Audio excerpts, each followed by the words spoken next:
It's time for the MMA-Holes!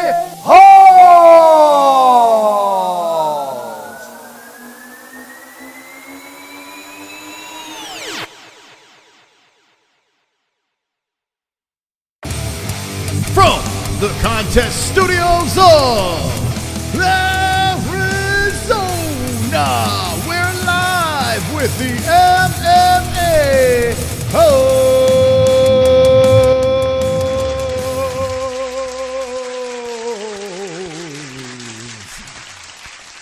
Wonderful. Welcome to the MMA Holes. My name is Mystic Moss, King of the Dragons, and I'm here to bring you the content. Make sure you hit the like button because we have a wonderful, wonderful show planned for you as we talk about UFC 304. Wonderful. We're going to be giving you some betting tips from an expert.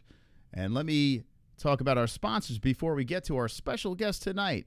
Check this out. I got a shirt on. I got the logo up there. I want you guys to go over to MyBookie.ag to place your bets. Make sure you use our promo code MMAHOLES for a 10% match on your first deposit. Do it responsibly and win big. Shout out to Dubby Energy, Dubby Hydration. Dubby gives me that Dubby, I was going to say chub, you know what I'm saying.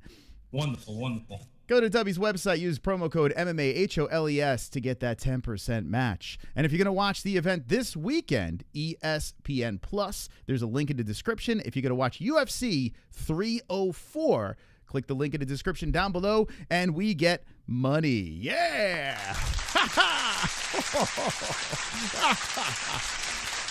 Wonderful. Looking at cars today, you know, after the car wreck, trying to get a new vehicle. And oh, is that fun, haggling with dealerships? Let me know in the chat or the comment section. What do you think about haggling cars and all that fun stuff? But enough about that. Let's talk about the big event this weekend. There's trouble because Edwards versus Muhammad, there's beef there. Paddy Pimblett talking some smack about, what's his name? What the hell is that? Bobby Green, King. I can't call him Bobby. King Green.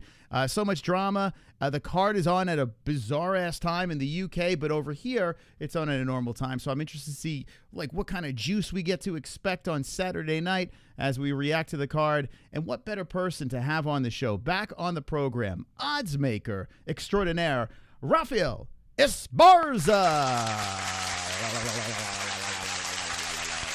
Yeah. All right.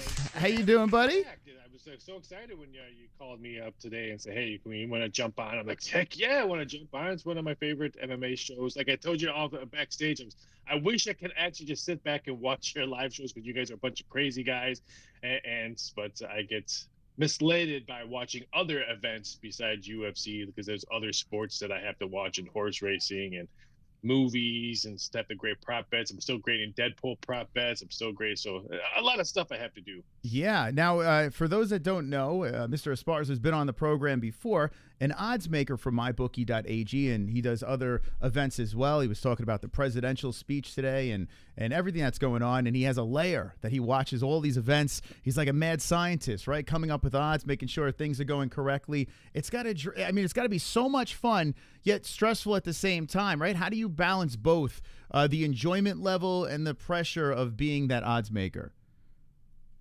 There's more enjoyment than people don't realize. Because I just get around and watch TV. My afternoon, some stuff I can't believe I watch a full movie of because I'm mostly listening because I'm doing odds, looking at the odds screen and stuff like that. But mostly it's the weekends is more stressful. I got to stay up really late to watch all the UFC events, and I'm still grading stuff. So I wish the time zone in England was going to be in my favor instead of it's a weird time zone that they're actually going on there. So weekends could be late, especially if there's a boxing event on the same time as UFC, because the main event from boxing can't go in the same ring time as the main event in UFC. So one of them's probably like an hour ahead or hour behind. So the weekends could be crucial, but normally I would say when football is going on and NBA and hockey just kicked off and baseball and playoffs and college hoops are getting ready to tip off, and then you have a main event UFC and something like that. Those are Novembers can be very, very stressful because I wish I had more than 6 TVs. Yeah, I bet it's stressful. And But so you mentioned that boxing not going up against the UFC. It is true, right? It's weird how UFC cleverly has their schedule around boxing and vice versa. It seems like they are playing to where the main event shows in one side, and then you wait, and then all of a sudden you see the main event in another thing. Now, do you pay for? I know you don't have to answer this question, but do you pay for all the events? Do you borrow the events? I mean, that's a lot of pay-per-views if you think about it, especially when boxing and UFC are going head to head. I do pay, but I get reimbursed for the companies. I do consulting work. I just they let me know and stuff like that. But I do pay for them just because I do pay taxes. I do pay quarterly taxes for all this stuff and stuff like that. So I don't want to be that guy that did something wrong stuff. But yeah, I do pay for them. I would say 90% of the time I do pay for them. Some of them I just don't pay because I know I won't have time to sit there and watch. Like if there's a wrestling event because I do a lot of WWE ads and AEW. If they're on and I have a UFC event and baseball or basketball or something like that, I know I can't put my full blood on there. One of the events gets shorted out, and then I'll watch the replay. Okay.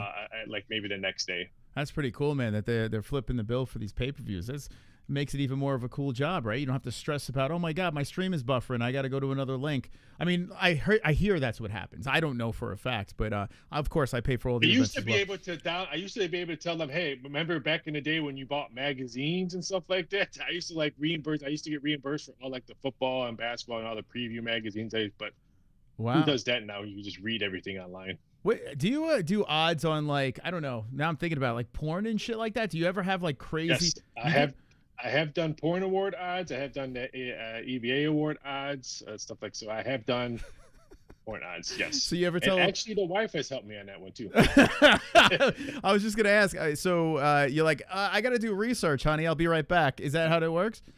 Yeah. Pretty much. And those are kind of funny because I'll just read her the titles. Yeah. She'll just shake her head. But so I've pretty much done everything. I have not crossed. I always thought, okay, I just crossed the line, and then maybe 2 months later, nope, I have not crossed the line yet. You know, it's funny. Like, listen, I'm sponsored by MyBookie, so of course I'm Team MyBookie. I got the shirt on, the whole deal. Very transparent there. But I think people don't realize when you look at betting sites, you just think sports. You know, a lot of people that aren't familiar with it. But yeah, you literally can bet on anything. And you're saying porn, which has MyBookie ever did odds on porn, or is this on another? Yeah. We did on that, and you mentioned Game of Thrones, or you said Dragon when all that. So I thought you were probably referencing. We were the first site to do Game of Thrones odds, and I did a prop bet. I forgot what episode it was for season 1. Who was going to be topless next? Like I listed all the females that were in. So we've done we were the first ones. We've been the first ones to do Walking Dead. Who's going to die next? And stuff like that. I've done Star Wars. I've done, like I said, Deadpool. Wow. Anything I try to put, and people think, oh yeah, but there's only $50 max. But I do these prop bets like entertainment, political, wrestling, stuff like that, for customer service. I want people to like, hey, you know what? I'm going to sit around and watch WrestleMania with my son. I'll put $25 in and stuff like that. And then we're hoping if you win, you put, okay, now I want to put $50 because I like the Green Bay Packers to win a Super Bowl, or I like Leon Edwards to win on Saturday.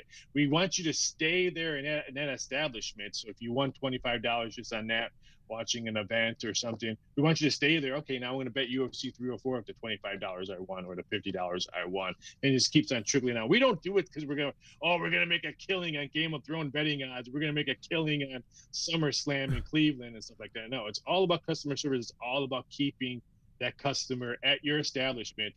And hopefully they win, and hopefully they stay, like to make a 304 bet or a football bet or something.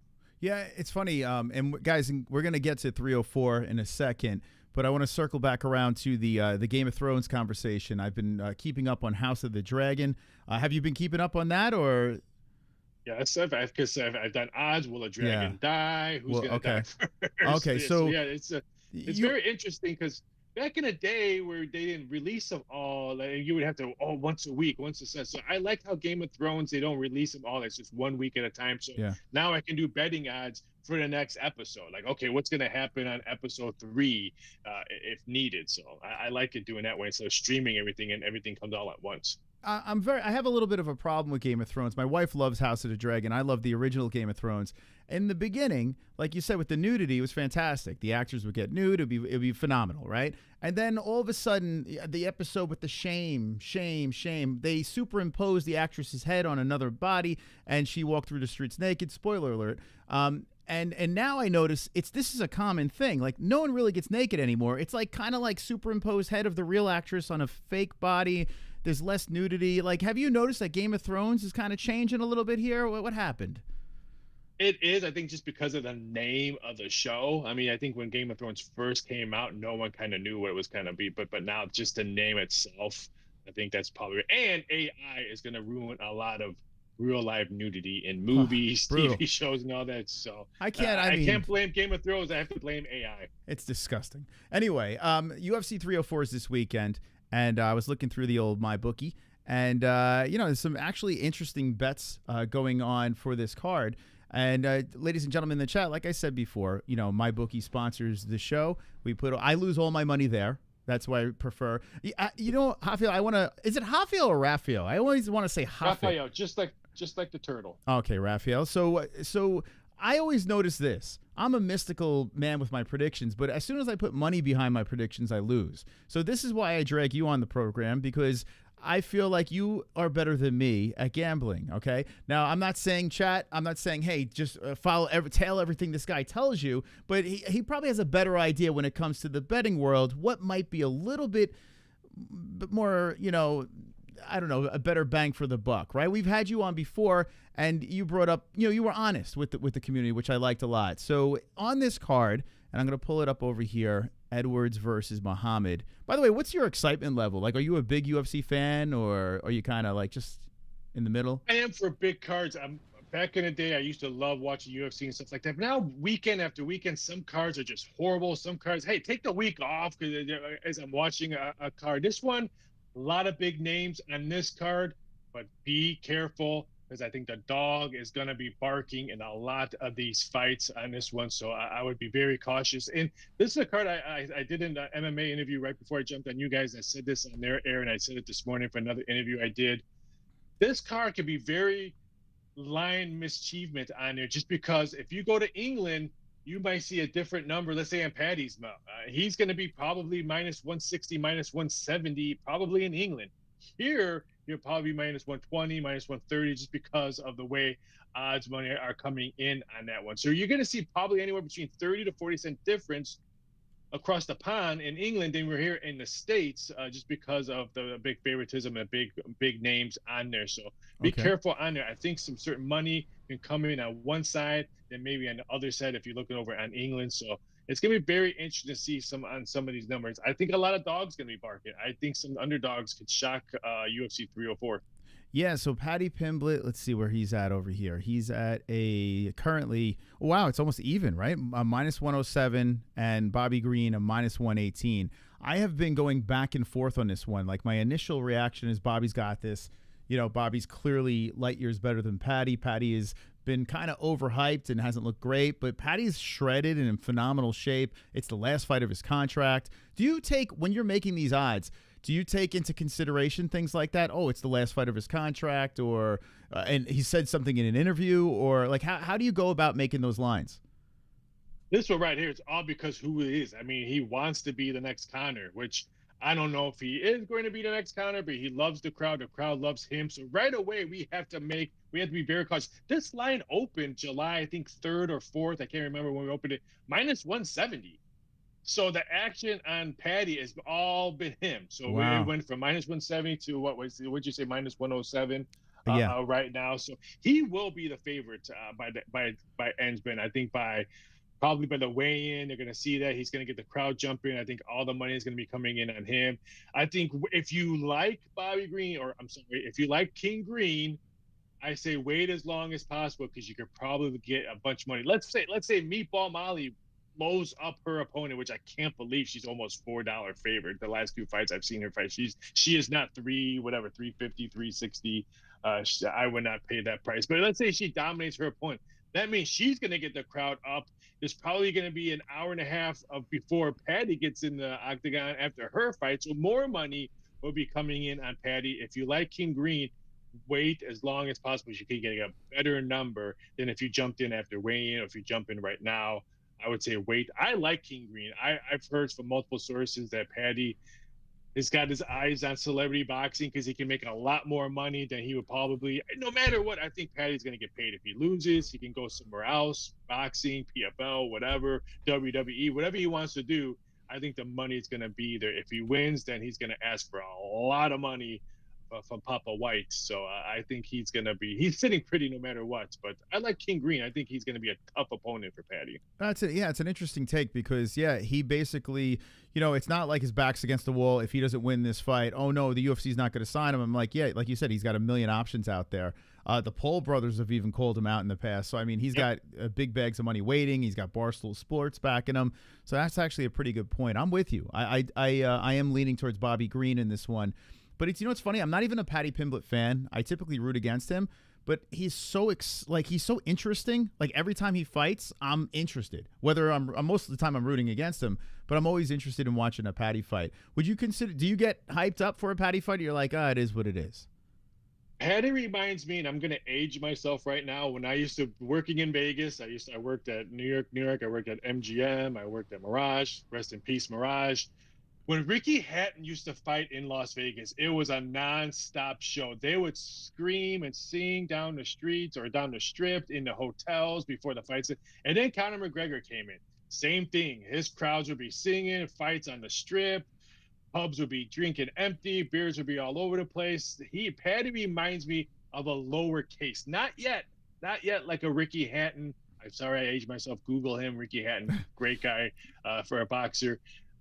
Conor McGregor in his prime, same thing. Paddy could be that. He needs maybe a couple more big wins, and he could be up there as Ricky Hatton and Conor McGregor. Yeah, if he just knocks out Bobby Green in the first round, hits the mic in front of his people, and just knocks it out of the park. He's next level. Then they're singing. His next fight in Vegas will be a Ricky Hatton / Conor McGregor fight. Yeah. I got an alert here. This is from Casey Jones. Super chat. And Casey Jones has a message for Raphael. Raphael, you been working out? Cool face. Looking good, brother. Okay. He wants to know if you've been working out.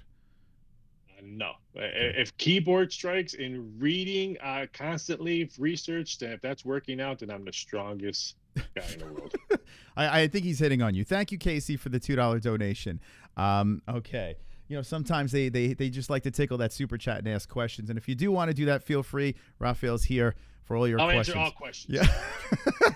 Yeah. Okay, so let's move on from this one. I have some stuff that I'm going to play after your appearance over here. I'm going to stick around, and I'm going to play for the chat. I'm going to play some of the media scrum that happened today that I didn't really listen to, but there's a scuffle in the hallway between Belal and Leon, and Belal Muhammad, who I like to say won the first one because, I know it was an eye poke and, there's really no outcome. But Belal was kind of messing up Leon, and I'm assuming he's the favorite over here. Let me just double check.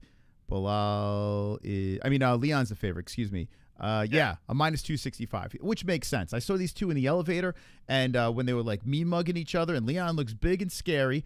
Leon is surprisingly young. You got to look past his bald head. But Leon is a very dangerous guy, and I understand why Belal's the big underdog. But there's like something with Belal and him training with Khabib and this like little swag that he's got that I'm like, damn, he might hit the upset.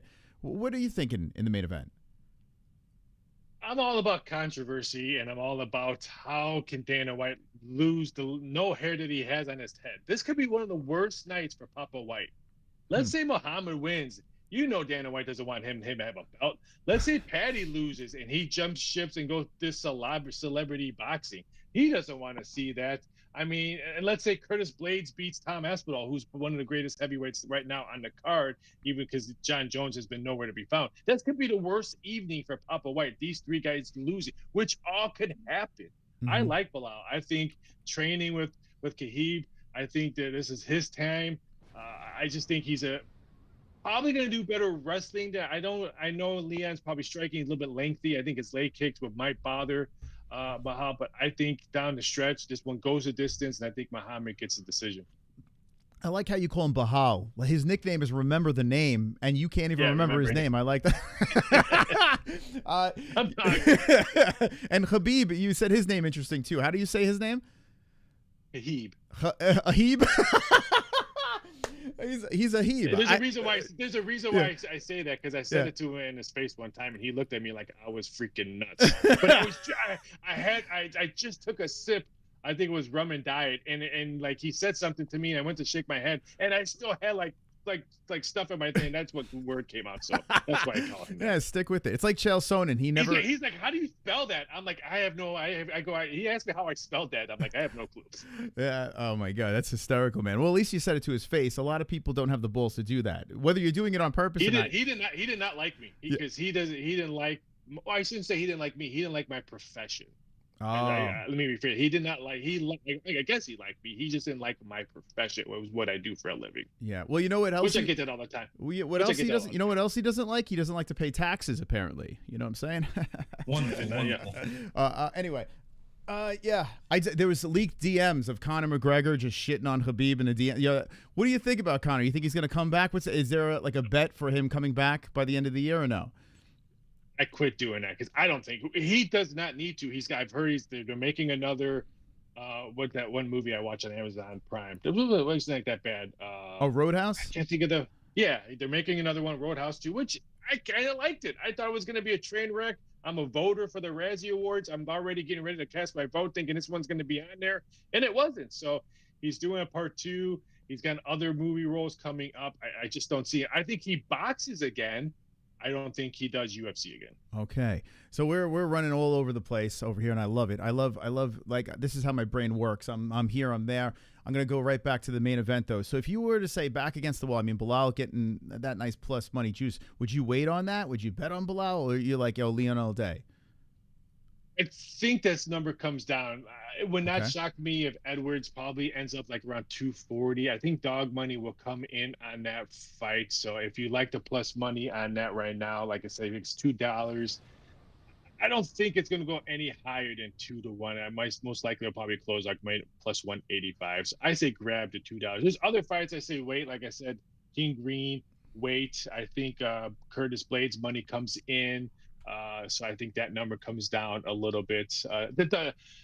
The Edwards fight, that's going a distance. So to minus $2, I say wait. I don't think the 4.5 minus $2 is going to go any higher, but I would not be shocked if that one goes to distance. But I think it closes like 4.5, maybe minus $2 instead of minus 220. Okay. And to those of you in the chat that are jumping in, I know some people aren't like big gambling fans or betting fans. If you're not into it, listen, we're just basically talking about the pluses and minuses on, possibly having some action on these fights. At the end of the day, we'll be live on Saturday night reacting to these things. So stick around. You might get some information that's valuable. If not, stick around. We got a bunch of great stuff planned for you. But why not have Rafael here when we have a big event? And I got to say, this event, like top to bottom, is one of the better events we've seen in a while. So I'm actually pretty excited about it. I think it's about time to give the UK a banger of a card. Maybe the main event might end on a bad note with the going the distance, but there are some very good fights on this thing. And if there's a fight on this card, other than like the main event, Paddy co-main event, is there anything like that kind of stands out that has an alarming number that like Manel Cape versus Makayev, for instance, is big beef there? I noticed some people I've seen in the MMA community, people saying Manel Cape, how the hell is he getting plus money when he's a phenomenal, like if he could make weight, that's the big question. Yeah. This guy's a problem. And Makayev hasn't really quite been tested to that level yet. So I like Makayev myself, but I always go for the neckbeards. But regardless, I mean, is Manel Cape a guy that stands out, or what would you say? It does. I'm really interested in the Preston Parsons fight. I'm a little bit shocked that the number keeps on coming down, so I'm gonna wait myself. If I am gonna make a bet, that might be the bet I'm gonna make. So a little bit shocked. This one opened up, I think, minus 150. I think some shops had minus 165. It continues to come down. So I'm going to wait on that one. Another one is Leroy Duncan. There's another one. This fight's going upwards. I'm kicking myself that I didn't grab the -120 when it first opened a couple of weeks ago. So those are 2 ones. Like I said, when I put my money in, I don't usually put in main events unless I really like something. Because if I do bet a main event, I'm gonna wait to see what the best line I'm gonna get. So this one I don't see that one. It's if you look at it, this card's a lot of chalk. We have -250 around here for the main event, $4 for the co-main event. I think there's 4 other fights that are -$4, -$3. So there's a lot of chalk on this one. But at the same time, if you like dogs, which I think a lot of dogs are going to be barking on this one, we're going to be looking for some upsets. We're going to be hoping, because I can guarantee you parlays, we're going to be all over the board with all the big favorites. People are going to be parlaying Meatball and Paddy and Leon and stuff like that. So we're going to need a dog that barks to wipe out some parlays. Yeah, I mean, it's funny you bring up the Leroy Duncan fight, and I'm a little biased with Gregory because he's been on. If you come on the show, I'm rooting for you. I'm betting on you. I'm a terrible person to ask when a guy's been on or a gal's been on the program. And Gregory Rodriguez is like one of the best, man. He's one of the nicest guys out there. But this Chris Duncan dude, man, he looks really good. Like really, really good. Yeah. This is a fight that stands out in so many ways. If it stays on the feet, which it most likely will, but we've seen Leroy Duncan, Christian Leroy on the ground. And Rodriguez got the Brazilian Jiu-Jitsu as well. I mean, this all over the place is just fireworks. May not even leave the first round. I've been going back and forth on this one. But would you? So you're saying wait on this one, Gregory Rodriguez? You're saying would you jump on the under, or you think it's going to even out? And if you like Rodriguez, I say wait because the money continues to come in on Leroy Duncan. So you might be able to get a better number. If you like Leroy Duncan, I say hurry up and jump on that one because I think money is going to get. Unless something weird happens on the way in, but as of right now, money continues to come in on Leroy Duncan. Yeah, man, it's pretty wild. Leroy Duncan, he's got that home field advantage. So yeah, if he keeps on getting, whoa, what is that? Oh my God, Jen DeRoba. What do you think of Jen DeRoba? How many beers would it take? Cocktails would it take to get in bed with her? What would you say? First of all, I would want to because she controls the bedroom. So yeah. I don't know if I could say I'm done. I got a leg cramp or something because she would put you in an arm bar and rip your arm off. Yeah. So it's not. I'd be more scared of her personality and physique more than the looks. So she owns the bedroom. I can guarantee you. I made a promise during the last time we were reacting to her fight. I'm like, I'm not going to tease her looks. It's just too easy. It's low hanging fruit. I can't be. She seems like a sweetheart. And here I am again. It popped up on my screen. And I couldn't resist. But I appreciate you rolling with the punches here because. We'll sync together, okay? She was impressive last weekend. She was very impressive last weekend. Yeah. The books weren't happy because we lost on that fight, but she was impressive. Yeah. Have you gotten screamed at like, wait, what lately? Like one of the say on any of the UFC odds you put together? Why'd you give that person such crazy plus number? Has that happened recently? It drives me crazy. I'll put the odds out and we'll have limits, and then the bosses be like, "Hey, this guy can get." Let's say 6 figures on this fight. I'm like, well, we're already heavy on this fight. Give it to him. We'll give it to him. We lose. And then I get yelled at for taking a bet. You're the one that called me and told me to take the bet. And now you're yelling at me on Monday morning. It's just the same thing in the NFL and stuff like that. The bosses always call you and say, hey, this guy can get $1 million on this bet, on this fight, on this football game. You take it, he wins. And then Monday morning when you have your Monday meeting, he's yelling at you for losing that day. And you're just looking at yourself like, really? You're the one that main reason why we lost, but you can't say that because they wear suits and ties and I have a polo on. Yeah.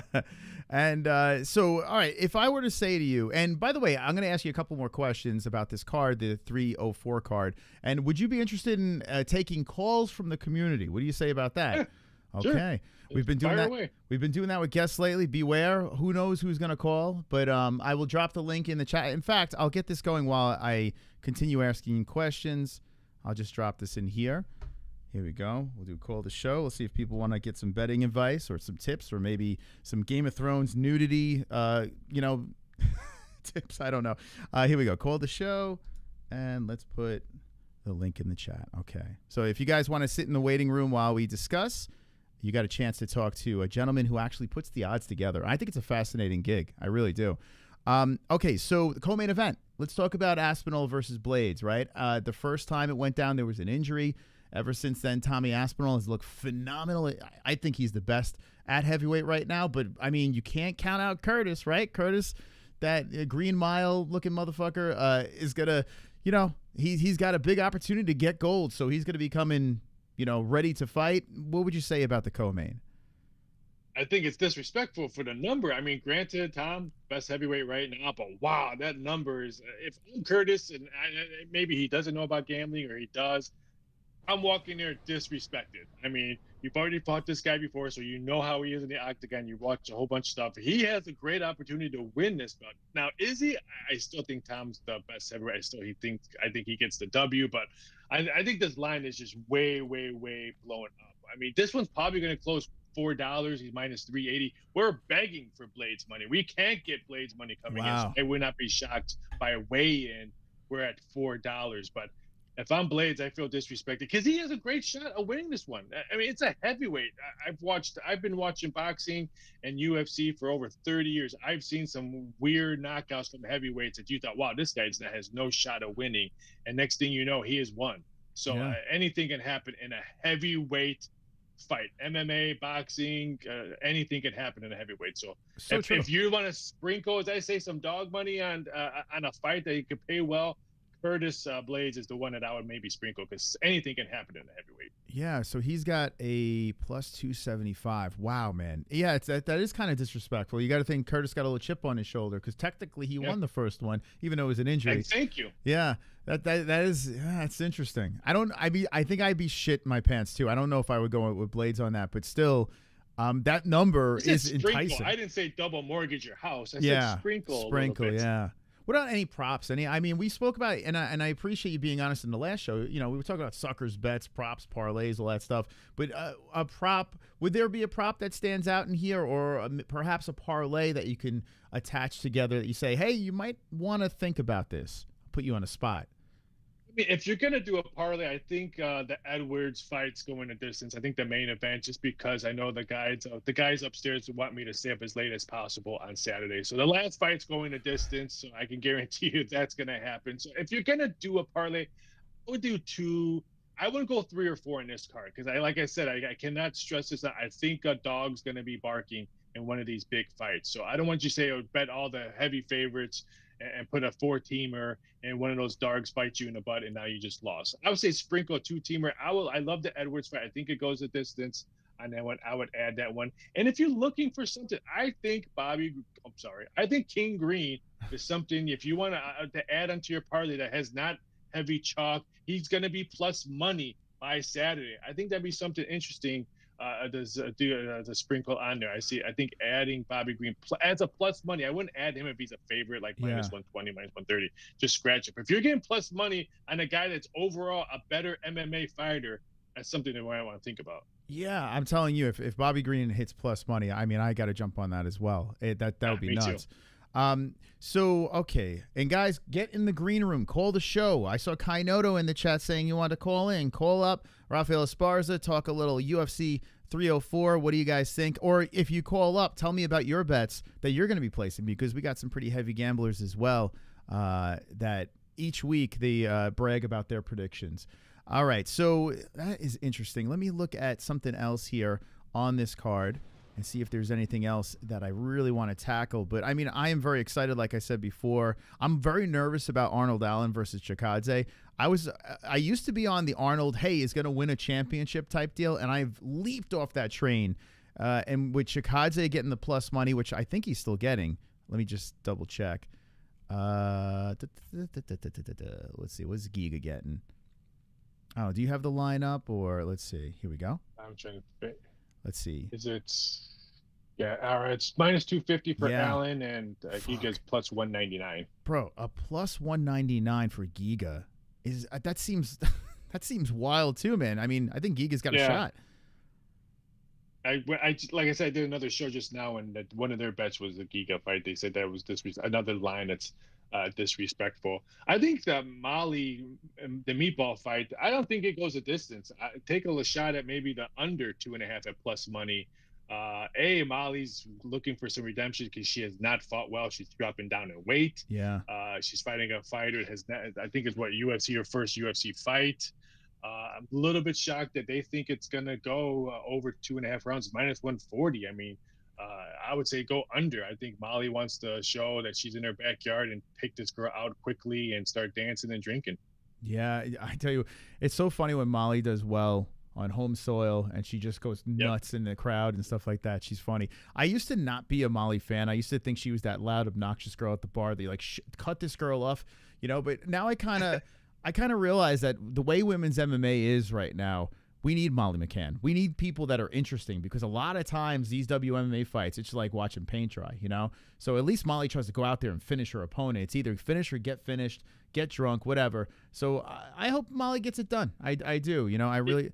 We're missing that key female fighter. Like we had Ronda, and we had some really big ones. And now we're looking for who's going to be the next big name that's going to carry the women UFC. I mean, we saw one of the a big name, Michelle Waterson. I mean, granted, she's been I don't want to say she's a big name, but she's been around so long that everyone knew her. She retired. I mean, Holly Holm's probably not going to fight again. So we're losing big names. Who's going to step up and be that name for a female UFC fighter? Yeah, I mean, I guess the easy answer would probably be Kayla Harrison now, right? I would imagine she's got to be her. But yeah, it's tough. It's like you see these young prospects that do pretty well. They got a nice ass. You're like, oh, okay, yeah, that's probably the next one. But it's got to be that it factor, you know? I like Chris Cyborg, for instance, was one of my favorite all-time fighters. And of course, when Ronda was fighting, I mean, she may not have been the best, had the best opponents and opposition, but it was like when Ronda fought, it was like it reminded me back in the day when Mike Tyson was fighting. It was just weird. Like everyone would stop. Her fights are crazy.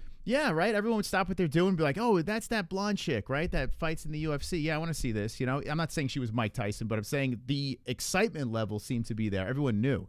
So hopefully, Kayla Harrison could add a little bit of that. She seems like she's got a little swag, and I wish I had the same traps as she has. She's in phenomenal shape, right? She works out. I don't work out. Yeah, I wish. So why don't you work out? What's that about? You just too busy working? Yeah, I mean, I don't have the time. I mean, it's funny how like I get up super early, work all day, and then like 3 o'clock is like I have to take a break. So I usually take like an hour and a half, just either lay in bed and just close my eyes, or just don't have the TV on, nothing, just lay there. And then I get up and usually have dinner, watch maybe a show with the wife, and then back in my office at nighttime. So it's just this constant. I do need to. I try to take walks, but hitting the gym, it's just. I just don't have the time. I guess laziness too. Got better things to do. I see someone in the chat say, J. Michael C says, "What is the lock of the week?" I'm sure you get a lot of that, right? I mean, yes. What's the lock? Like, what would you say if all right, back's against the wall, I got to put money on something? What would be that lock of the week? Well, working in Vegas for over 15 Super Bowls, we don't count years, we count Super Bowls. There's one word you never say in a sports book, and it's the L word. Yeah. It's lock. You never say that. You never go up to the window and ask the ticket writer, what's the lock and stuff like that. It's like the crucify words. So I don't want to say what's the lock. There's some nice fights that I say wait for a better number, but there's no such thing as a lock because it's gambling. It's just like eating. It's just like going to McDonald's and what's the lock on the menu? Something's going to give you heartburn and something's going to make you rush into the toilet or something. You don't know. There's no such thing as a lock in anything, but I would say just wait. If you're looking for anything in sports and gambling and all that, wait, trust your gut and wait for the number you want. If you think the New England Patriots is a 3-point favorite and they're 3.5, but you want 3, wait, don't take that 3. Your gut's telling you something. We'll always trust your gut. Wait for your spot. Don't just, it's not there. Then know what? Then don't bet. If it's not there, it's not there. Sometimes no bet is a winning bet. Yeah. And it's funny. It's kind of like what I was saying in the beginning. It's weird. As soon as I put my money behind my lock of my prediction, that's when it's like the kiss of death. I've noticed like before I was going crazy making these, I don't bet a lot. I bet a little here and there. I always fall apart. So I think the trick is this. Like you said, go with your gut and do it for fun. Don't I know people that think they're going to do this for a living where they're just going to gamble and make a living off of gambling. And I know people that make a lot of money off of gambling, but I think at the end of the day, like they say, the house always wins, right? So it should be for a more fun, making an event a little more exciting. If you're going to watch a women's MMA fight, you have a little money on it, makes it more fun to watch, right? Yeah, I always tell people if you're gonna do this, not for a living, but let's say if you're gonna do it every weekend and all that, then separate your money. Okay, this is my gambling money, and then this is my rent, mortgage, kids, whatever money. So if you lose, you're not, oh my God, how am I gonna pay groceries? How am I gonna put gas in the car or whatever? Make side money and stuff like that. And then if you're up that day, then okay, either leave it, it's your gambling money, or put some money in the house money where you buy a shirt or something like that. I would always keep your money separate. So when you do lose, because you're going to lose, I lose all the time. Trust me, Mhm. I love playing the horses. I lose all the time, but I lose my gambling money, not my play or house or Yeah. wife money, whatever. Does your wife gamble too? No, No, she okay. gambled on me. She's been losing every day. She said I do. How long have you been married for? Our anniversary's coming up. We're going to be 24 years. Wow. Hey, happy anniversary. Let's go. Yo, that's We've lasted 24 years because we have no kids. that. Oh, yeah, that's right. You said it the last time. All right, double applause. Yeah. I tell you what, man, that is a huge accomplishment. Like people joke around and say, "Oh, I've been married for X amount of years. What's the big deal?" That's a massive. I mean, I've been through a divorce, so I kind of get it. Being married or just being in a relationship and being committed is a huge accomplishment. So hats off to you, my friend. Thank you. I tell people we have totally different lives. I Yeah. mean, well, like I said, we always try to sit down at dinner and watch a show together. If she loves Game of Thrones, we have kind of the same HBO, Netflix, Amazon Prime type of shows we like to watch. That's our time. And then weekends, like I said, Sundays, NFL Sundays is our day. I don't watch not one live football in NFL. I tape them all because I could watch an NFL game in an hour and a half, fast forwarding the commercials, the laundry on the field, the stuff like that. So Sundays we'll go out shopping, movies, lunch, and stuff. I do not watch NFL shows live because it drives me crazy and how much time I waste watching live NFL shows. When fast forward is my friend. Yeah. And what do you think about there's a lot of, especially with I mean, in every sport, they have just gambling channels, right? Where it's like these people charge other people. I'm going to be throwing these motherfuckers under the bus, but they charge people for their predictions. Now, is that not the biggest fucking scam in the world? Now, if you do work with any of these people, you don't have to answer this question. But I watch this shit. I'm like, what the fuck, man? Like, this is the lock of the week. I go to my Patreon for those lock predictions. It's like I feel like it's literally just leading people into a hole. What do you think about those channels? I think now there's a lot of bad ones out there just because of the states of the United States having gambling in a lot of states. I mean, I would say if you're going to do that, trust the companies that have been around very, very long time.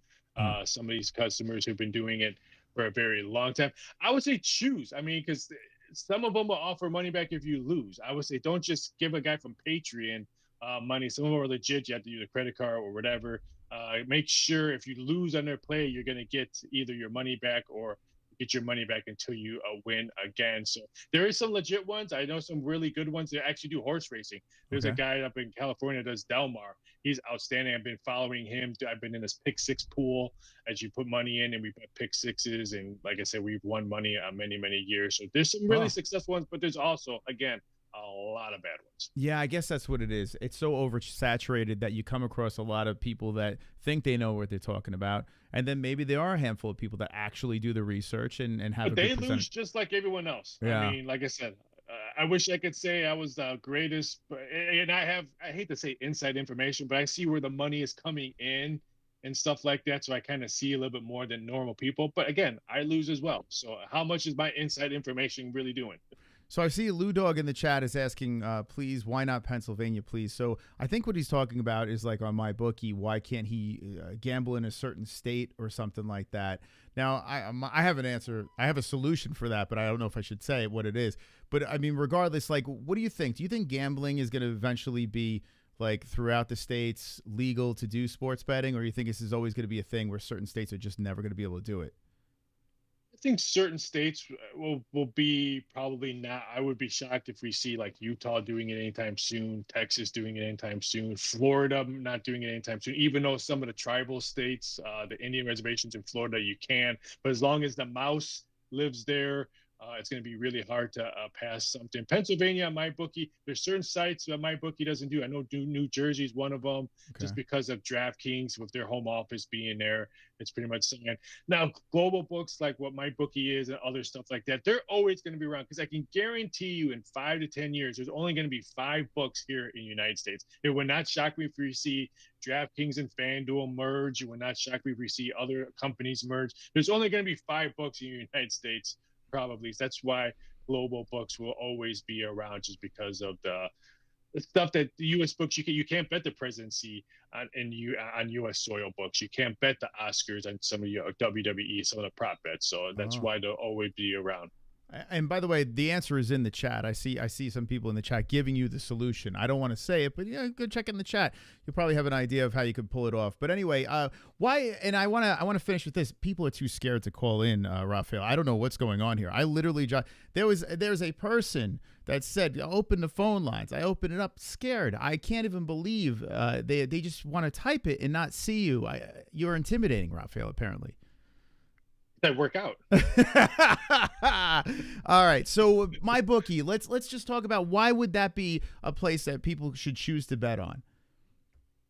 It's not the, like I said, it's a sports book, but it gives you another book. I tell you, if you're gonna sports gamble, you always want to have, I'm gonna call them outs, but they're actually called sports books. We just call them outs.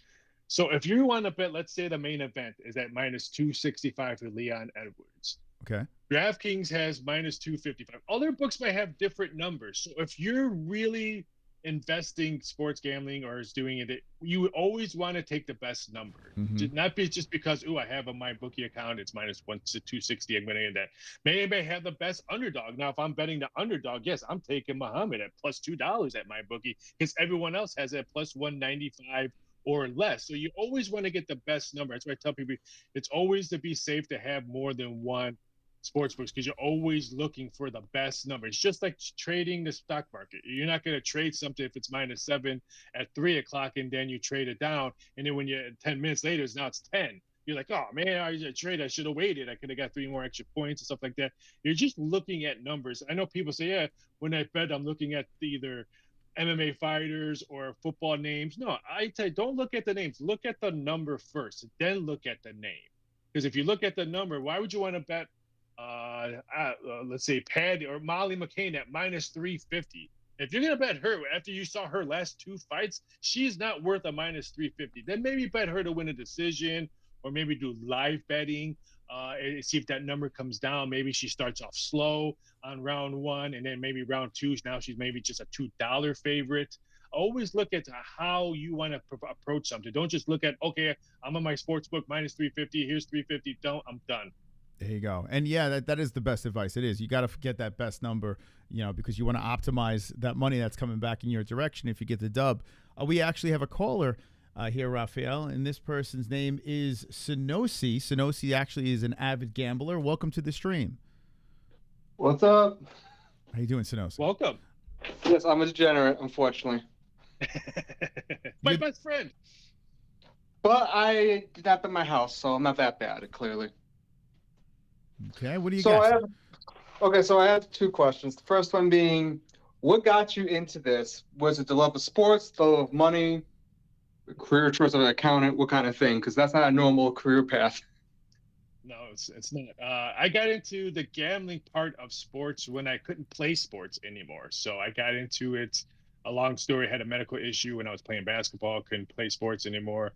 Wanted to be around it always when she was intrigued. I remember living in Chicago, I'd open up to Chicago sometimes, and right in the back page had the betting lines all down the road and stuff like that. So I was always encouraged in that. So I was always invested with the number point of view, not just the money point of view. Everyone says, "Oh, you're making so much money doing sports games." No, I like the research part of what I do and setting that number. I love when people call me, how do you odds makers do it? The game ended in 6 and it was 6. That's my favorite part, was when they just complain, like, I can't believe it landed on the number. So I enjoy the research part of it more than any of the dollars and cents on it. I enjoy the research part. But I started in '96 at Caesar's Palace in Vegas, and worked in Vegas sports books for 15 Super Bowls and did my own thing now. So now I'm pretty much odds maker for a lot of other books, not just MyBookie. Oh, so you're around during the era of when the Bills fucked it up. Yes, I was around that era. Which time? I would say it was funny because when I worked at Caesars, the Caesars Sportsbook was the first sportsbook that opened up prop bets. They were the first book that did Will William, the Perry, Will the Fridge score a touchdown when the Bears beat the New England Patriots in the Super Bowl. That was the first prop bet up in, I think, forever. I think it was the first prop bet. I want to know what the prop would have been for Norwood to choke. Yes, I'm from Buffalo. You can't tell. I could tell that.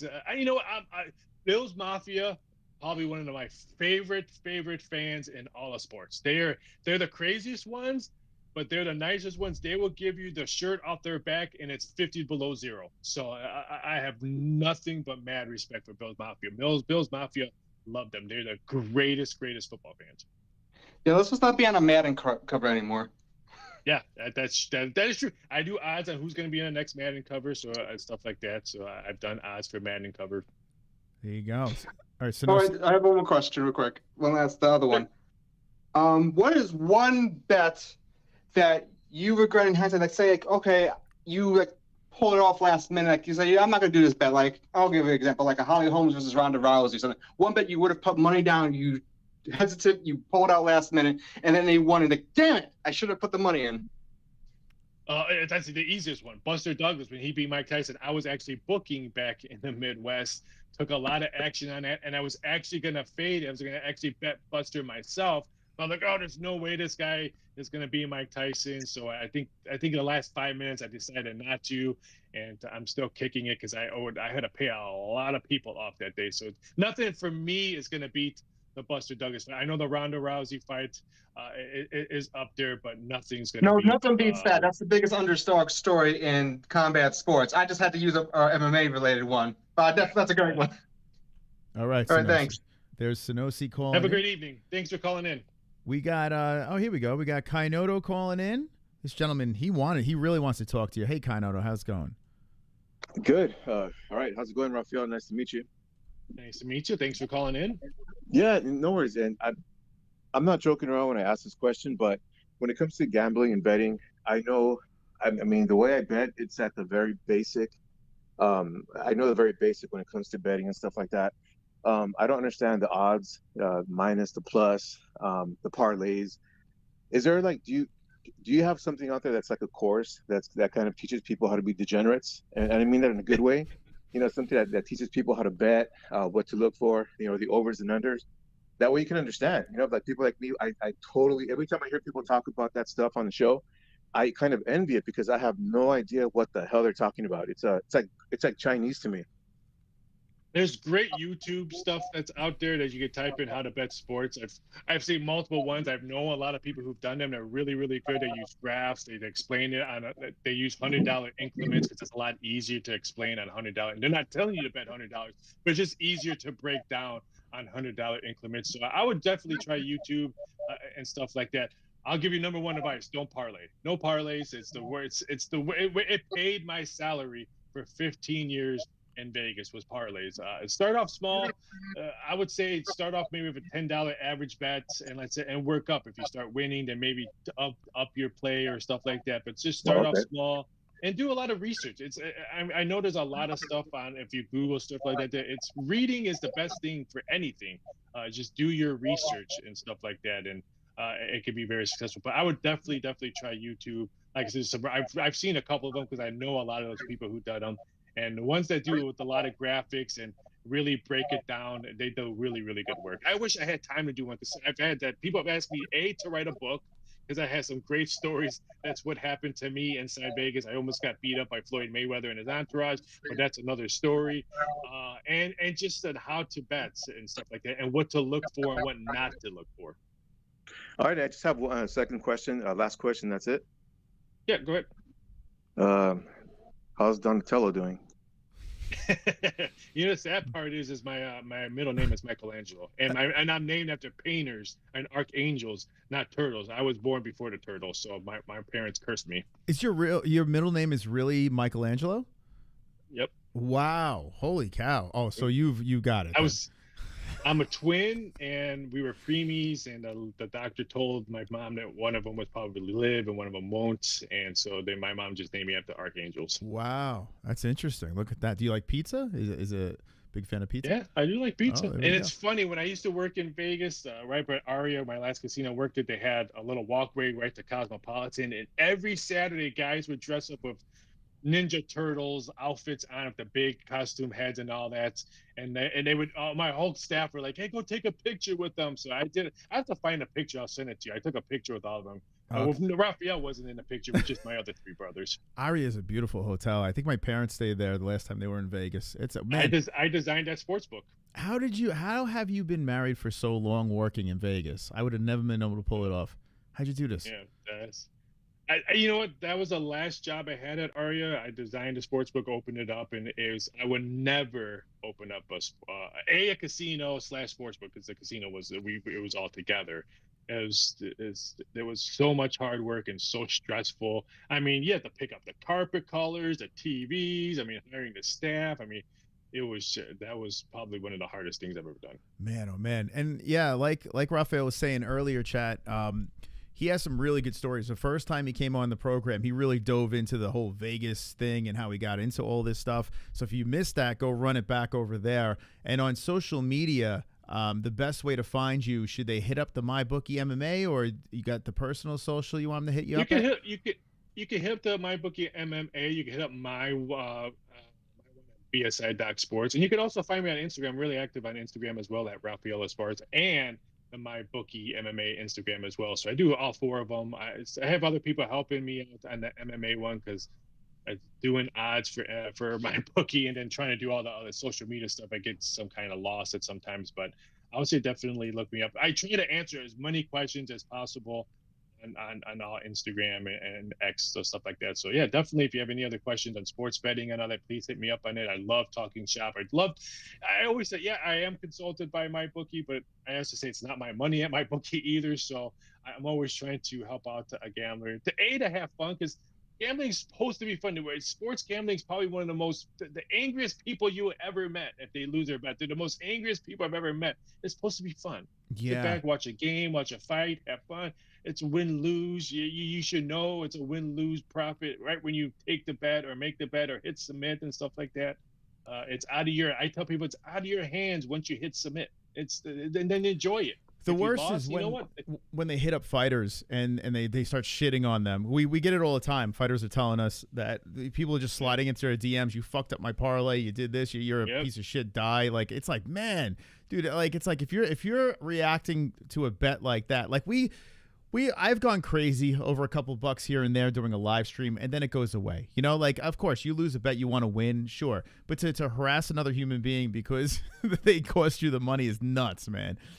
I blame fantasy. Fantasy is the reason why I think athletes and fighters get the worst now. It's I think before fantasy became fantasy, I think, that in social media, but I think the athletes and fighters weren't getting that much. Now that fantasy blew up in social media, I feel really, really bad, because I get it all the time. We're like, oh, I can't believe you made this. Or how did he miss a free throw? I can't believe that. I mean, I get it, and I can't imagine what the athletes and fighters get, if I get it. Oh yeah.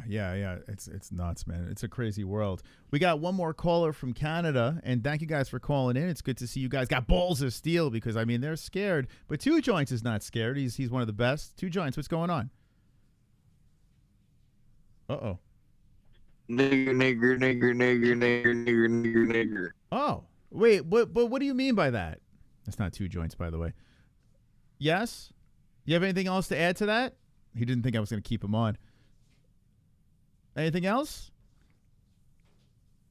Too bad. It's a shame. I was hoping we would get a nice flash of a dick for you behind the scenes, you know. Well, that's not Two Joints. Well, what a way to end the phone calls. I mean, we only got one N-word. That's not bad, right? Yeah. I've been called much, much, much worse. Yeah. Oh my God. Well, hey, Raphael, man, you were a great sport. You gave some really good insight. I love when you bring up the fact that parlays don't do it. Like I'm guilty of doing it, but I know it's a sucker's bet going into it. So I think that's very sound I know advice. the bosses are not going to be glad. I'm not going to be happy.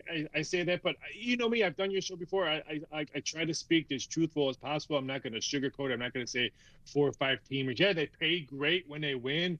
But the more you add to your parlay, the less percentage you're going to win that parlay. So, I mean, I don't mind, like I say, speaking the truth because I'm not going to sugarcoat anything. Yeah, no, I appreciate that. That's why I like having you back on, man. You're completely honest with the community. And, man, great appearance. I appreciate it. Like I said before, thank you for coming on. But if you do have the socials, you said it before, they could find you on X. They could find you on Instagram. Repeat those handles, and we'll let you go. Yeah, you can find me on MMA, MyBookie MMA, and MyBookie MMA on Instagram, and on X. You can also find me personally at Rafael Esparza on Instagram and BSI.sports on Instagram or on Twitter. Well, Raphael, thanks so much for coming back on. Maybe if you want to do this before every pay-per-view, you're always welcome back. How's that sound? You got my number, and our friend of the friend has our number, so I'll make sure I let him know that I can jump on every pay-per-view. I love this one. Like I said, I'm not sugarcoating against it. I try watching your live show because you're so crazy watching it. And you're going crazy when there's a knockout. I think it's hilarious. But like I said, sometimes I get overreacted on other stuff that I got to watch. But I enjoy your show all the time. Thank you so much. Congrats on the success as well. Thank you so much, Raphael. Appreciate it. Good talking to you, and we'll see you soon, okay?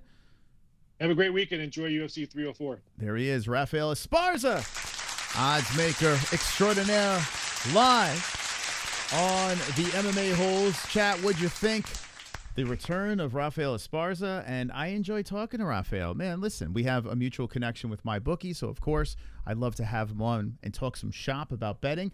But I think his story is more interesting than anything. You know, the fact that he has worked with casinos, helped build sports books, had interactions, run-ins with Floyd Mayweather, you know, almost getting his ass kicked, doesn't like to work out, which majority of the chat doesn't do, gets called the N-word. I mean, how could you not? And let me know what you think about Raphael. If you want to see more of Raphael or less, let me know in the chat or the comment section down below, because that's how we know what you guys like and don't like. How did I miss this one? Drew, the Hangman Dober, thank you for re-upping your championship. And he says, Jew. There we go. Wonderful. Thank you. Wow. So what I'm going to do now is I'm going to roll into, and we didn't really plan, like, I was running around a lot this week. We have a lot of stuff going on behind the scenes when it comes to this stupid ass car accident. So I haven't really, thrown this crazy on social, share it away, do whatever. I don't know. We didn't even, I just threw this stream together. I hit Raphael up today. I was like, yo, come on the show, man.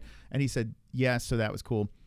But now we're going to go into some of the world of UFC 304 and the media scrums. Now, I didn't listen to any of this stuff. I also want to play the little scuffle that happened with Makayev. Hold on, let's just pull some stuff up here and react to it together as a big happy family. But there's a lot of drama behind the scenes for UFC 304, and let's dissect it. Let's dissect it right now. So hold on one second. Let me pull up this.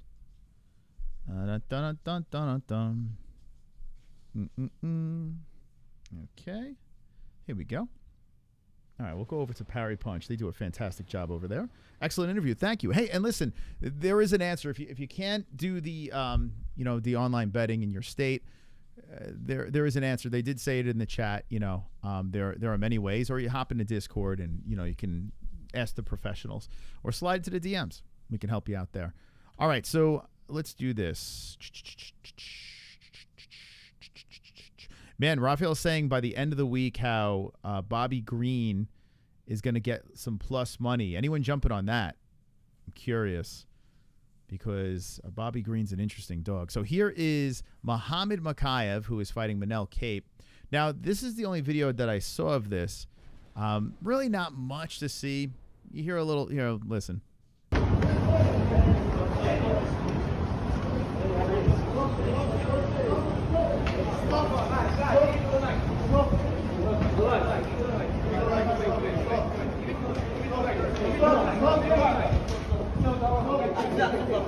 Now, what what I don't understand is, like, why are they letting these guys even get close to each other?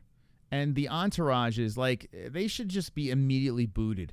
You know, like, I don't know. It's a little silly. I guess that's Manel Cape's face. What the fuck are they circling here? Let's see. Exhibit A. I guess that is a black man's face in, you know, in a swarm of neckbeard activity. And he's saying help.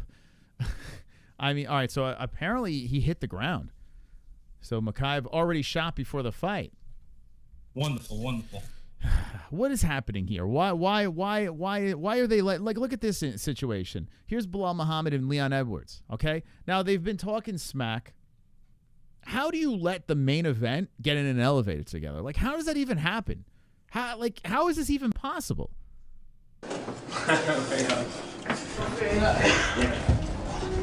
Remember the name.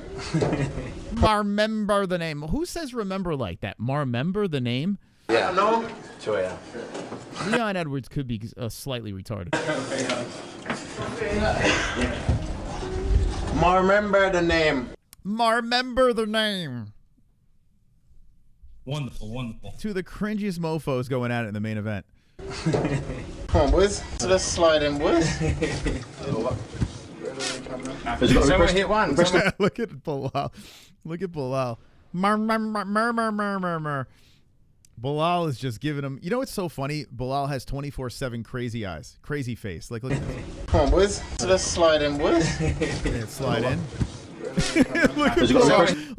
Like that's just his normal face. Like he's not really mean mugging him. Like just that's how Belal looks. Hit one. Press the button. Come on, fellas. Yes, Leon's staring back, but now Belal's looking the other direction. So Belal's eyeballing one of the entourage. Was that Leon's brother? Heavy chewing on the gum like a cow. Remember the name. I smell. So I think Leon's saying, I smell pussy. The vagina just walked in. I smell. The vagina just walked in. Like, this is the weirdest trash talk ever. Remember their names. That boy told. That's because your breath is off. That boy told. Your mouth is open. Yeah, no. Your mouth. Look, there it is. Look. That boy told. You smell it? You smell it? It's so weird when the entourage starts talking this shit. Like, I don't know. It's so weird. The whole thing is weird. Like, I mean, listen, I like drama. But, like, all we need is one person to say something dumb, and then shit hits the fan. Everyone starts fighting. Someone gets hurt. Main event's gone. Now, maybe that's a good thing. Maybe people, I mean, this might be more exciting than the actual fight. What's the odds on that?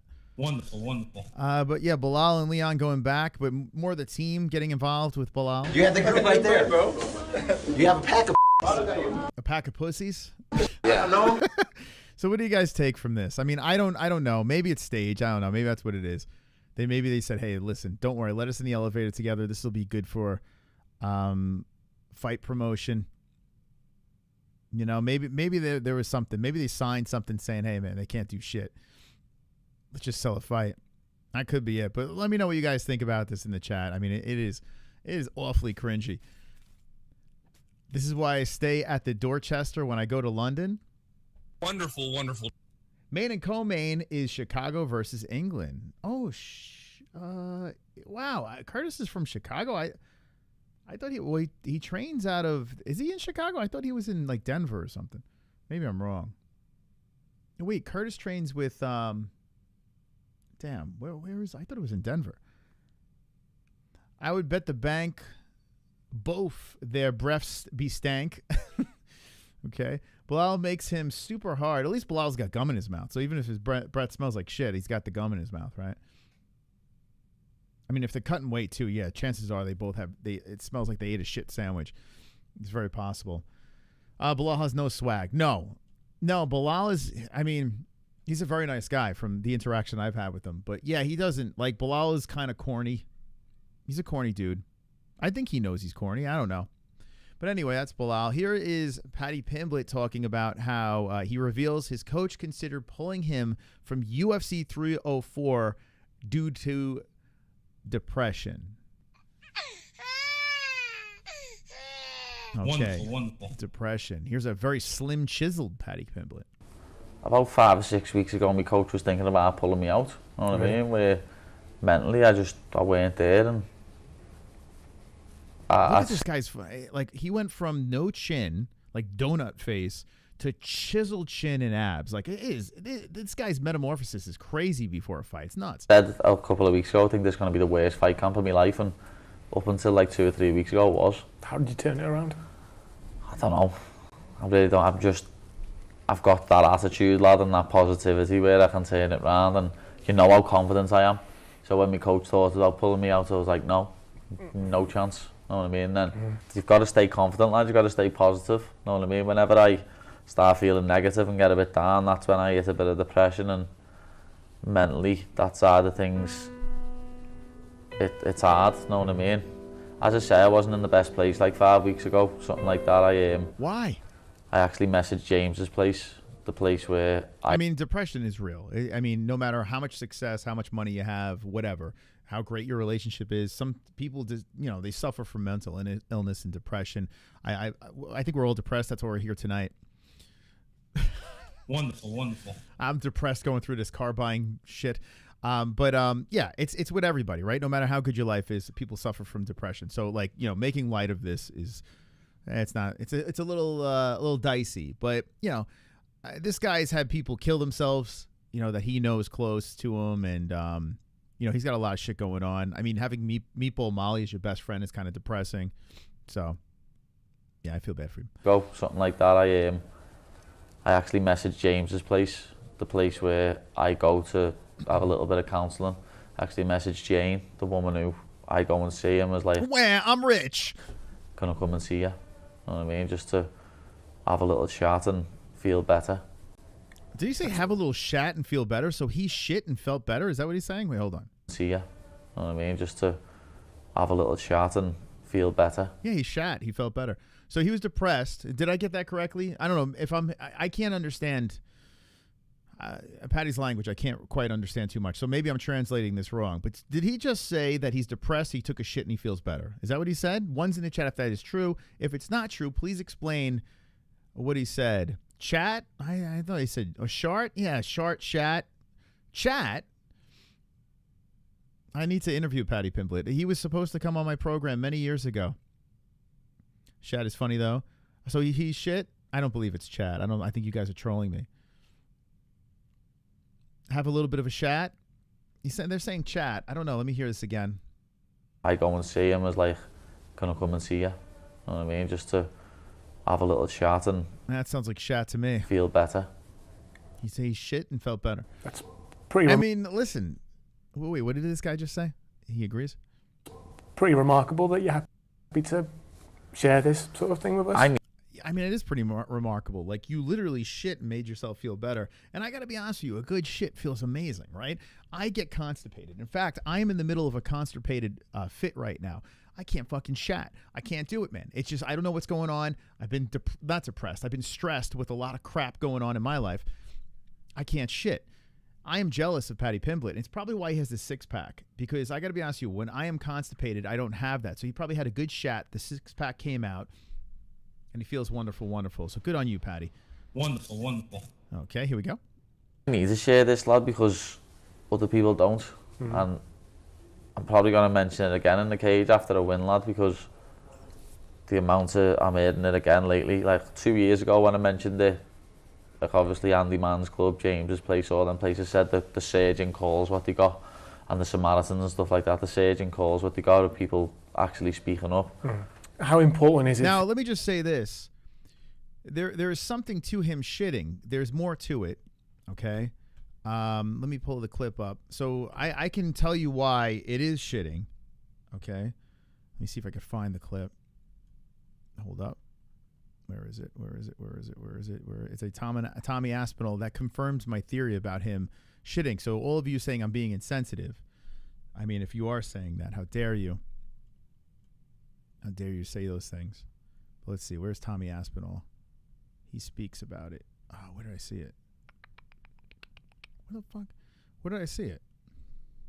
Maybe it was here. Was it in the championship rounds? So much autism scrolling through this stuff. All right. Oh, here it is. Okay. Hold up. Wait for it. Oh, there's Paddy. Okay. So here we go. So, you think that it's chat, but listen. Anyone else know? We're good? Okay, listen. Exactly where I'm supposed to be. By the way, you were sat here last. Paddy. Smells a bit strange up here. What's going on? Oh. Must be you guys. But yeah, this. You want to see it again? Anyone else know? We're good? Exactly where I'm supposed to be. By the way, you were sat here last. Paddy. Smells a bit strange up here. Okay, listen.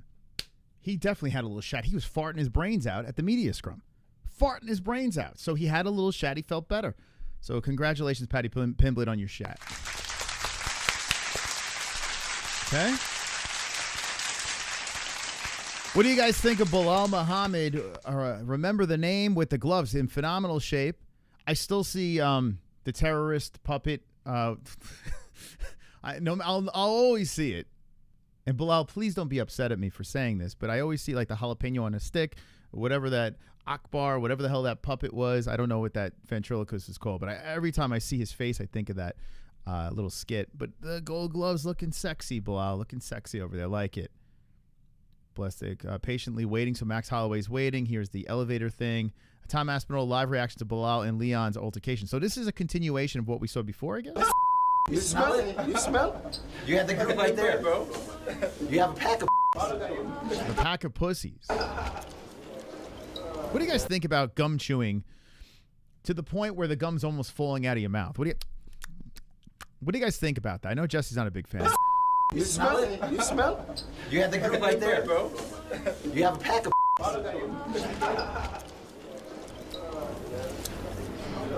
What do you guys think about that? Just, what do you guys think? Do you like it? Ninja Choke, thank you for being a champion. A member for 23 months says, Suishat is not a laughing matter. Listen, I confirmed the theory. It's not chat. You guys are saying chat. It's shat. Thank you, Ninja Choke, for your contributions. Appreciate you. Let's see. Here's Leon Edwards. All right. Leon Edwards plans to move up to middleweight eventually, but says he will not fight Israel Adesanya. Listen, Leon Edwards, you hold on to that belt. If you beat Belal, you get ready for Islam to take it away from you. Just saying. Why not? I feel like I'm only 30 years old. I've got enough time. By the way, it's crazy that he's 32. I could have sworn he was like 35 with all his experience, and he's a very talented fighter for sure. And there's a reason why he is the champion. But I was shocked when I was looking at his age. I was like, damn, he's only 32. It's crazy. To do both, I'm big enough to do both, to move up. So I feel like I want to get at least another one this year, get a couple more next year, and then move up. Can I give a big thank you over here? Leon, shut up. Saturn XO has just become a member of the MMA-Holes. Glorious. Bruce Buffer is in our chat. I can't believe he's taking time out of his busy schedule to thank you, but thank you so much for being wonderful and being a member of the community. Now back to Daffy Duck. Why not? I feel like I'm only 30 years old. I've got enough time to do both. I'm big enough to do both, to move up. So I feel like I want to get at least another one this year, get a couple more next year, and then move up. I'll be, 33? I'm going to say this right now. I hope Belal knocks him out. I'm just going to say it. I hope Belal. I don't know why. I am so team Belal in this fight. It's ridiculous. And maybe I'm going to get some backlash for this. I don't know. But I want to see Belal Muhammad knock him out, get on the mic, and say the most autistic thing, because Belal is notorious for saying the craziest weird shit. I would love to see it. I would love to see it. Belal reminds me of those things. Remember, you used to put the thing on the back of the pencil, on the top of the pencil, and you would shake it around, and the eyes would go all over the place? That's Belal Muhammad. His eyes are everywhere. They're all googly eyes. He's like that Muppet with the crazy eyes. I want to see Belal Muhammad put his face plant Leon Rocky Edwards, so we don't have to listen to the boring interviews. At least Belal's somewhat interesting as an interview. This is paint drying shit that I'm listening to right now, and I'm sick of it. If Kamaru Usman If Kamaru Usman just was a little patient and there was no headshot, dead shot, we wouldn't have to be stuck with this nonsense. But here we are, stuck with this fucking guy. And now we got the most boring main event ever. Super chat. Sorry, I'm a little triggered. Saturn, thank you, Saturn. Love you guys. All the best to the Most family. Hey, Heart. thank you. Thank you so much Wonderful. for being wonderful, wonderful. That is very kind of you, my friend. Thank you.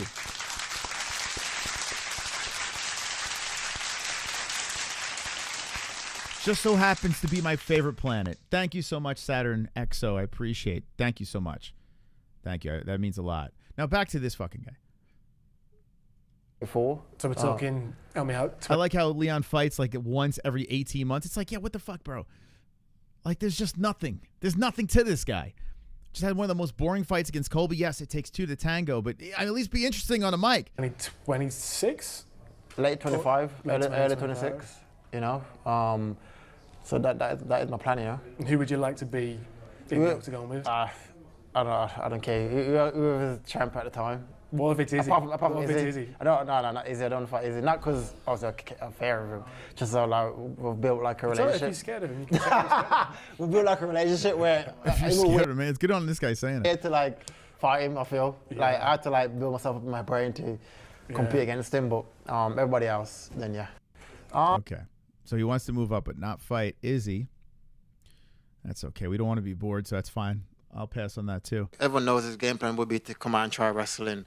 But even his wrestling ain't all. I tell you what, yo, this man's, I mean, he can stop the Belal takedowns. He's got good grappling himself. I mean, he nullified Kamaru. He might take Belal down. You know, he's a strong dude, man. Like I said, these guys with the Jamaican blood, they're powerful dudes. And he's still only 32, which is kind of crazy, man. So chances are Leon stays and still. But I hope Belal could fucking take him down. Everyone knows his game plan would be to come out and try wrestling. But even his wrestling ain't all that, really. You know what I mean? You ain't a fucking Khabib or like a GSP. It's Belal. You know what I mean? It's just like... oh, damn. Everyone knows his game plan would be to come out and try wrestling. But even his wrestling ain't all that, really. You know what I mean? You ain't a... Didn't he just say that? You ain't a fucking Khabib or like a GSP. It's Belal. Let's see. Leon Edwards calls Belal the least intimidating person. I tell you what, in that elevator, it didn't look like he was shook in any way. And he's already been in the cage with them, right? Well, you also called him the least intimidating person in the entire UFC. And he is. You know what I mean? Like, he is. Like, this is zero. Like, let's say, like, we're in the street and I saw Belal Muhammad. I wouldn't be afraid of him one bit. But would you get on a plane with him? Be honest. And that's... I mean, come on. Be honest. Wonderful. So I'll look at it. Like, he's not intimidating one bit. You know what I mean? That's it. Well, you also called him the least... I smell bullshit. There's Tommy Aspinall with the gold gloves. I love it. I fucking love the gold gloves. I love them. I don't care what anyone says. I don't know how I feel about... Like, the gloves kind of look weird, though, when it... Like, they do look deflated. They look a little... I don't know. It looks a little bit less to them. But I do like the color. It's an ugly color, but I like it. I'm into it. I do think that it should be on the champion. More gold should be on the champion with the gloves. You know, make him feel a little alpha in the cage. But I think they're pretty cool. Let me know what you guys think of the champs. It looks even better on the black skin. How about that? Look at this. I mean, Tom Aspinall kind of got lost.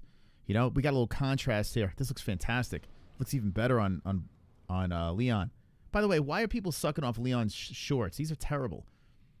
But the gloves look good, man. I like the contrast. Maybe on white guys, we should have a darker gold. And on the black guys, a lighter gold, you know? I don't know if that's racist in any way, but I say a little contrast, you know? It's good for the cameras. You know? Yeah, Leon looks good with those gloves. Looks phenomenal. Looks good. It's a good picture, Leon. Here's Aljamain Sterling getting on the scale for what? Karate Combat. Oh, he's doing a submission thing? Oh, who cares? I hate this guy's face. All right. Let's see. Armin Sarukian. Two guys. This is back-to-back nauseating people. Tuporia and Sarukian. I can't even look at these guys. Let's see. Just pissing off. I'm pissing off every MMA fan right now. They're like, did this guy just fucking say that? All right. So apparently these are leaked DMs from Connor. I don't know how real these are. So this is Conor to, let's see. Conor sends an Instagram DM to Khabib Nurmagomedov after hearing that he's, his property in Russia is being seized. Okay. Oh my God, dude. I saw one of these. I didn't see them all. So it says, brother. Hold on, let's put this up over here. British dentist contest. Mosh, you're so old. I am 47 years of age, and I'm feeling wonderful. Phenomenal. Absolutely phenomenal. I'm in impeccable shape. I feel great. Brother, I just put in to buy your family home off government because you can't afford. I plan on big smelly Irish shit. What the fuck, dude? What is this? No way that's real. There's no fucking way. There's no way. And why wouldn't Khabib have him blocked? You know, like, why would even Khabib even entertain this shit? Brother. I just put it into buy your family's home. Okay, I read that. Brother, I take big shit in your house. Brother, you abandoned from family, and now I take your house for shit and... What the fuck? That's not real. I don't believe it. Can someone prove that is that fucking real? Did he write that? Did he type that? I should say. Dude, that's hilarious. God, I hope that's real. That's so funny.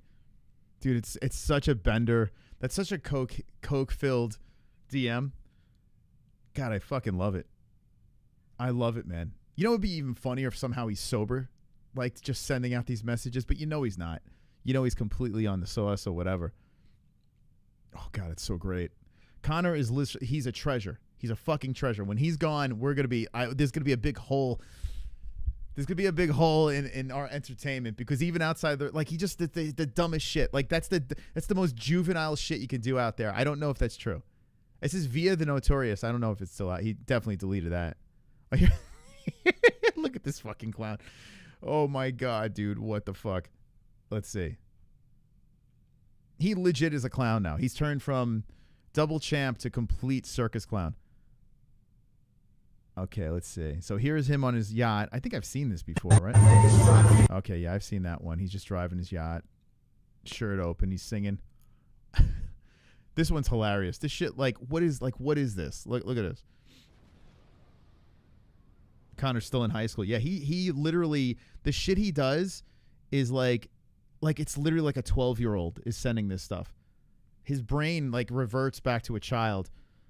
But it's so fucking funny. You know, seeing a guy with all this money, he never has to work again.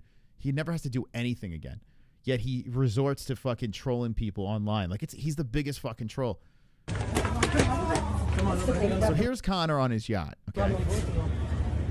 We got his lovely wife, who, by the way, or fiance, I should say, his fiance for 17 years. His fiance, one of our biggest shorts is, a clip on our channel of his fiance and him making out. And we got all these Russian comments and shit like that. And people subscribe. And thank you guys for subscribing. But people are just, all over the world. They're just invested in this guy. It's nuts. But they don't even realize that this is his fiance that he was tonguing down in that club over there. And here's his fiance going down the steps. I'm sure we're going to get, I'm sure there are comments on this. Oh, my God, who's that woman holding his kids down the stairs? That's how fucking stupid people are. That's definitely his mistress. So here's Conor coming down the stairs, following her in his thong. Who the fuck walks around in this? Look at him. Who walks around? Now, I got to admit, after the stream, I hop in the shower. I got my sheath underwear on, and I'm kind of like this. I'm walking around like that, okay? I am. I'm not going to lie. But I'm behind. I'm my kids are in bed. I get out of the shower, and I may or may not walk into the bedroom like that, just in that fucking, in this fucking thong-ass underwear. I do. I wear it. That's how I like to go to bed. When my kids get older, possibly I might have to change because my brain... I have PTSD if my father used to walk around with his tighty whities. When he would go to bed, he would have tighty whities on, kind of thong-esque. It was weird. It was disturbing. It's imprinted in my brain. I don't think that my kids should have those thoughts of me, getting ready for bed in that kind of attire. But Conor, instead, not under a roof, not inside walls, Conor decides, well, this is appropriate. I know people are out there in droves with cameras and paparazzi and crazed fans you know, with their, I don't know, telescope lenses out there, just recording the man walking around pretty much naked down his stairs. He just fucking loves it. Look at him. Just strolling through. Look at me. So this is in Spain. Here's Connor doing some, what is that called? Rose? Is that what that's called? I don't even know. I've done them, you know, a couple times. Not on a yacht, naked, no. I tell you what, the working out outside in the sun is phenomenal. You know, it is. You just got to stay hydrated. Maybe working out on the yacht is even better. Who knows? I'll never know that feeling. There he is. He's done. Like he's literally working out on his yacht for the fans. Yeah, sure. Yeah. Take a picture and make sure you get in this picture. My fucking. Yeah. Hey guys, just nonchalantly wait. I mean, what the fuck is going on here? What the fuck, dude? What is happening? All fucking bloated and, you know, doing the fucking, what's it called? Yeah, here I am. Dude! You already are, kids. You're saying, can I take, you're already taking the pictures. It's such a weird thing. You got the fiance in the back with the kid. You know, you got Connor walking around with his thong. Doing fucking, you know, lifting some weights. So, all right, Chad, what do you think? Is this the most obnoxious thing you've ever seen in your life? Are you turned on? Conor McGregor on his Lamborghini yacht. And then when he's done doing this, he gets properly wasted and then texts Khabib how he's going to shit on his house. I don't know. Anyway, okay. What else we got? You just can't escape it. It's everywhere. Here's the Makayev thing we showed before. Manel Cape. Is there, what's this, Izzy? Adesanya predicts that Leon Edwards will knock out Belal in the second or third round. Possible. I mean, if you think about it, the money's got to be going in the direction of Leon, I would imagine. He's a pretty big favorite. Let's see. Let's hear this. Belal's got pressure, man. He just seems like he's able to get to people and put his will on them. Well, I'll tell you one thing. I love Izzy's lip injections. It's phenomenal. Like as his career has blossomed, his lips just get bigger and bigger. Listen, don't say, oh, he's a black man with big lips. Don't say that, because if you look at Izzy back in the day, he never had, it was never this plump. I'm sorry. Never this fucking plump. And by the way, Miss Rachel, I got something to say to you. Now, people in the chat probably have no idea who Miss Rachel is, but Miss Rachel is the one that's raising my kids on YouTube. She's got these videos of these songs. Miss Rachel's husband's got no fucking eyebrows, and that weirdo is creeping me out. Now, if you have kids, toddlers that watch Miss Rachel, get that weirdo off your screen, because he's a very strange human being. All right, anyway, I got that out of the way. Go Google Miss Rachel's husband. That guy's really creepy. Kind of like Izzy. This is a different Leon just seems like he's on a massacre right now. Just on a run. Leon might finish him. I think Leon finishes this fight. I'm trying to see how Belal can win this fight. This seems like a bad match for Belal. I don't want to be like, I'm not hating on Belal or anything. I'm just trying to see what's his path to victory in this. Striking, Leon's got it. Grappling, you want to lean towards Belal, but Leon is right up there. Yeah, so Belal has to overpower Leon against the fence. He's got to try to get him down to the ground and take the skills that he's learned from Khabib's peeps. But I just don't know if he's strong enough to do it.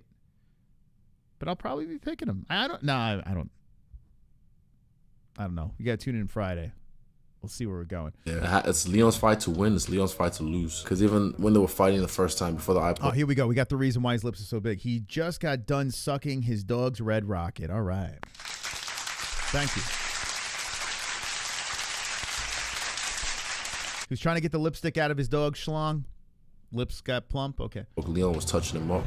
That Belal throws. Can't show that. All right. Thank you. All right. Here, let's do this. Are we still monetized? I think we are. Nope. We got fucking. God damn it! God. I mean, I guess I understand why, right? We're just a bunch of assholes over here. Limited this video. I mean, I couldn't imagine why. We're talking about red rocket sucking, and, well, guys, hit the like button. All right. I want to show. Is there anything at the media scrum where? Hey, let's listen to Paddy Pimblett. He's interesting, right? I get so frustrated when they demonetize us. I mean, I think we're family friendly. I don't know. Right? Who watches this with their kids? Who watches this shit? By the way, hit the like button. Like I said before, we didn't really plan much. We said, hey, let's get MyBookie odds maker on. If you missed it, go run it back. I thought Raphael was phenomenal. I did. I enjoyed talking to Raphael. He's just fucking straightforward. He rolls with the punches. He talked about Game of Thrones nudity. My man. All right, what am I looking for? All right, UFC 304. Let's see, media scrum. We'll watch a little bit of this and we'll wind it down. You know, put a little bow on it. Ding, ding, ding. Okay. All right, well, let's get cringed by Belal. I mean, 20 minutes Belal was there? What? 20 minutes Belal was talking? All right, I'm definitely not listening to the whole thing. On again at some point for the title. 100%. I've been training for Leon since 3 years ago, since that fight. I've been wanting that fight back forever, so I've been watching him, paying attention to him, studying him, and like you said, I was just weighed in as a backup for him and Colby, and we weren't really training for Colby. It was all just a camp for Leon. So it's basically one guy we trained for the last year and a half, 2 years, and yeah, we got dialed in. And obviously since then you've been saying, like, you know, I'm going to walk through him. I could 50-42 this guy and all that. So I'm just curious, why don't you envision like a stoppage win? Because when we hear you talk, it's always I'm going to kind of drag him through the fire for 5 rounds. Because I want to torture him. I want him to realize how much better I am than him. When you go out there, you get a finish, people say, oh, you got lucky, you did this, oh, it happened because of that. But if I go out there and dominate him and beat him in all aspects of MMA, wrestling, grappling, striking, you know, jiu-jitsu, get him to the point of making him want to quit. That's what I want. I want to torture him. I want him to the point of looking at his coaches, and his coaches had nothing to say, and they walk away because they're embarrassed. That's what I want it to feel like on Saturday night. Do you think you're getting under his skin at all? I don't care about getting under his skin. I care about getting through his skin. Listen, this is my Twitter friend over here, okay? He follows us, so of course I'm Team Belal, right? Big fan of Belal Muhammad. I remember the name. Remember, all his fights are phenomenal. They're all edge of your seat, you know, contests. He's got a big opportunity over here. He's got a lot of confidence, a lot of swag. But Leon doesn't seem to be rattled in any way. And obviously, we heard your coach compare you. He was talking about your boxing. He said, you know, hands like Canelo and this and that. So is this something you've been focused on specifically for Did his coach really say hands like Canelo? Camp, or have you always kind of been training your hands, and this is just where you are now? Yeah, I think every fight we're trying to bring something new, right? Every fight you see me evolving. So for this last year, all we've been doing is getting better and better and better in all aspects of MMA. I have the best striking coach in the world, and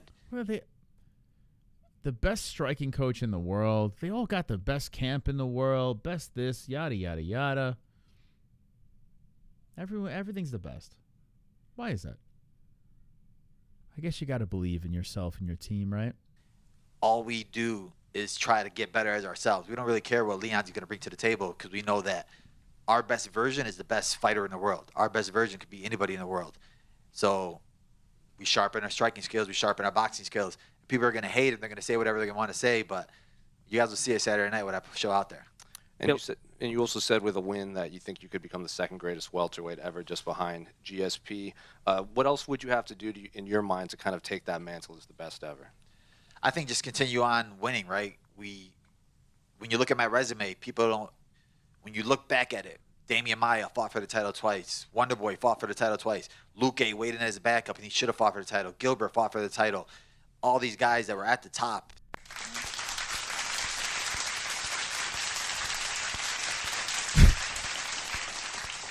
And even with that, even 19 minutes of that, that's crazy. All right, what else we got? Let's see. I want to hear Paddy. Bobby King Green and Paddy Pimblett Media Day highlights. Oh, this could get right to the point. That's what I'm talking about. Yeah. Let's see. Been so hostile yet. Hold up. This is what I'm talking about. Whoa, King Bobby. Whoa, look at you. Look at you, King Bobby. Okay, here's King Bobby. I like when he talks out of his side of his mouth. I've been getting love. I didn't know I'm international, you know. I've been getting love. I got one objective: go out there and do what I do. I'm not really tripping about the crowd or anything like that. That's not even important. They can't fight.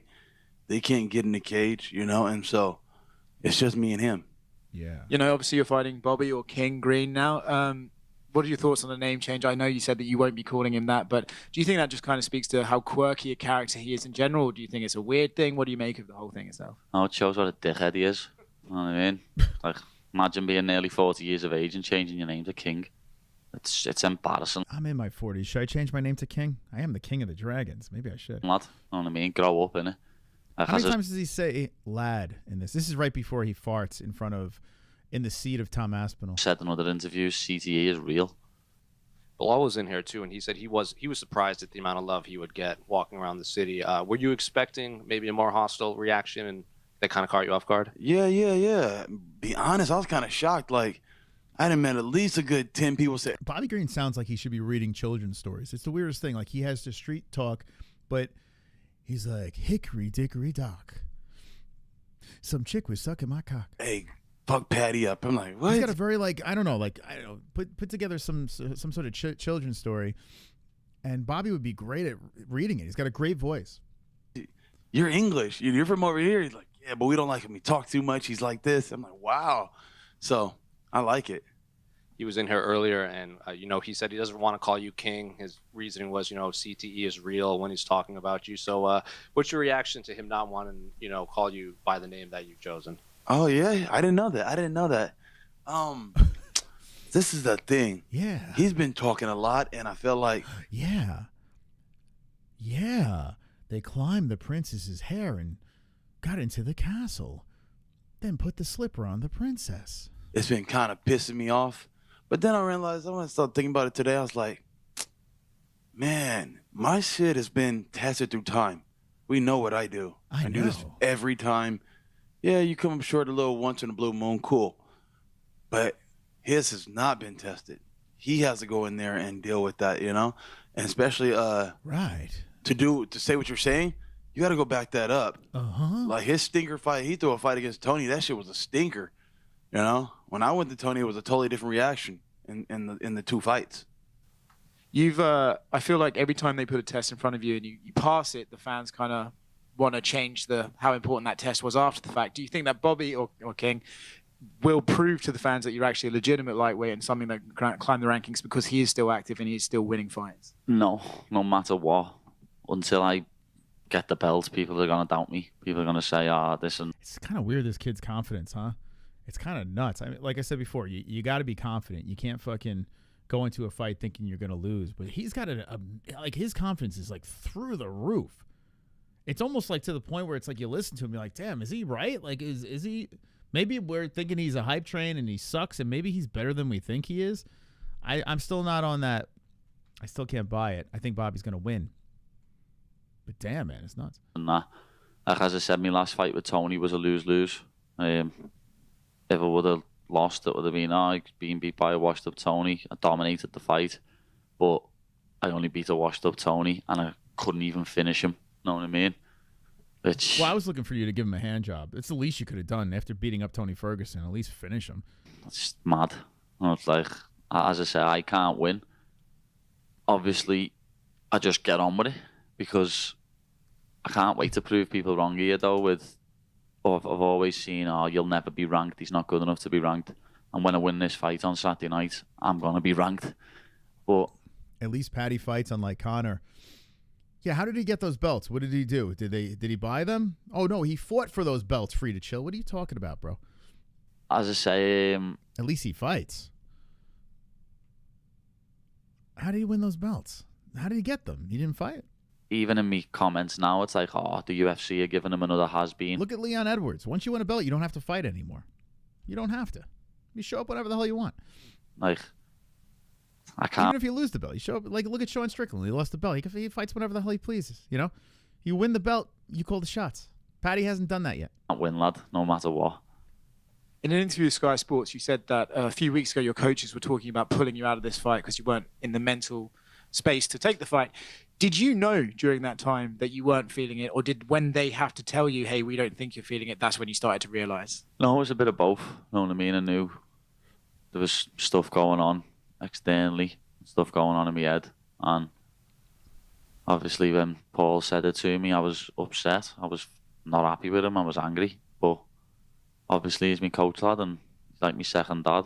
And he's only looking out for my best interest. But since that moment, like,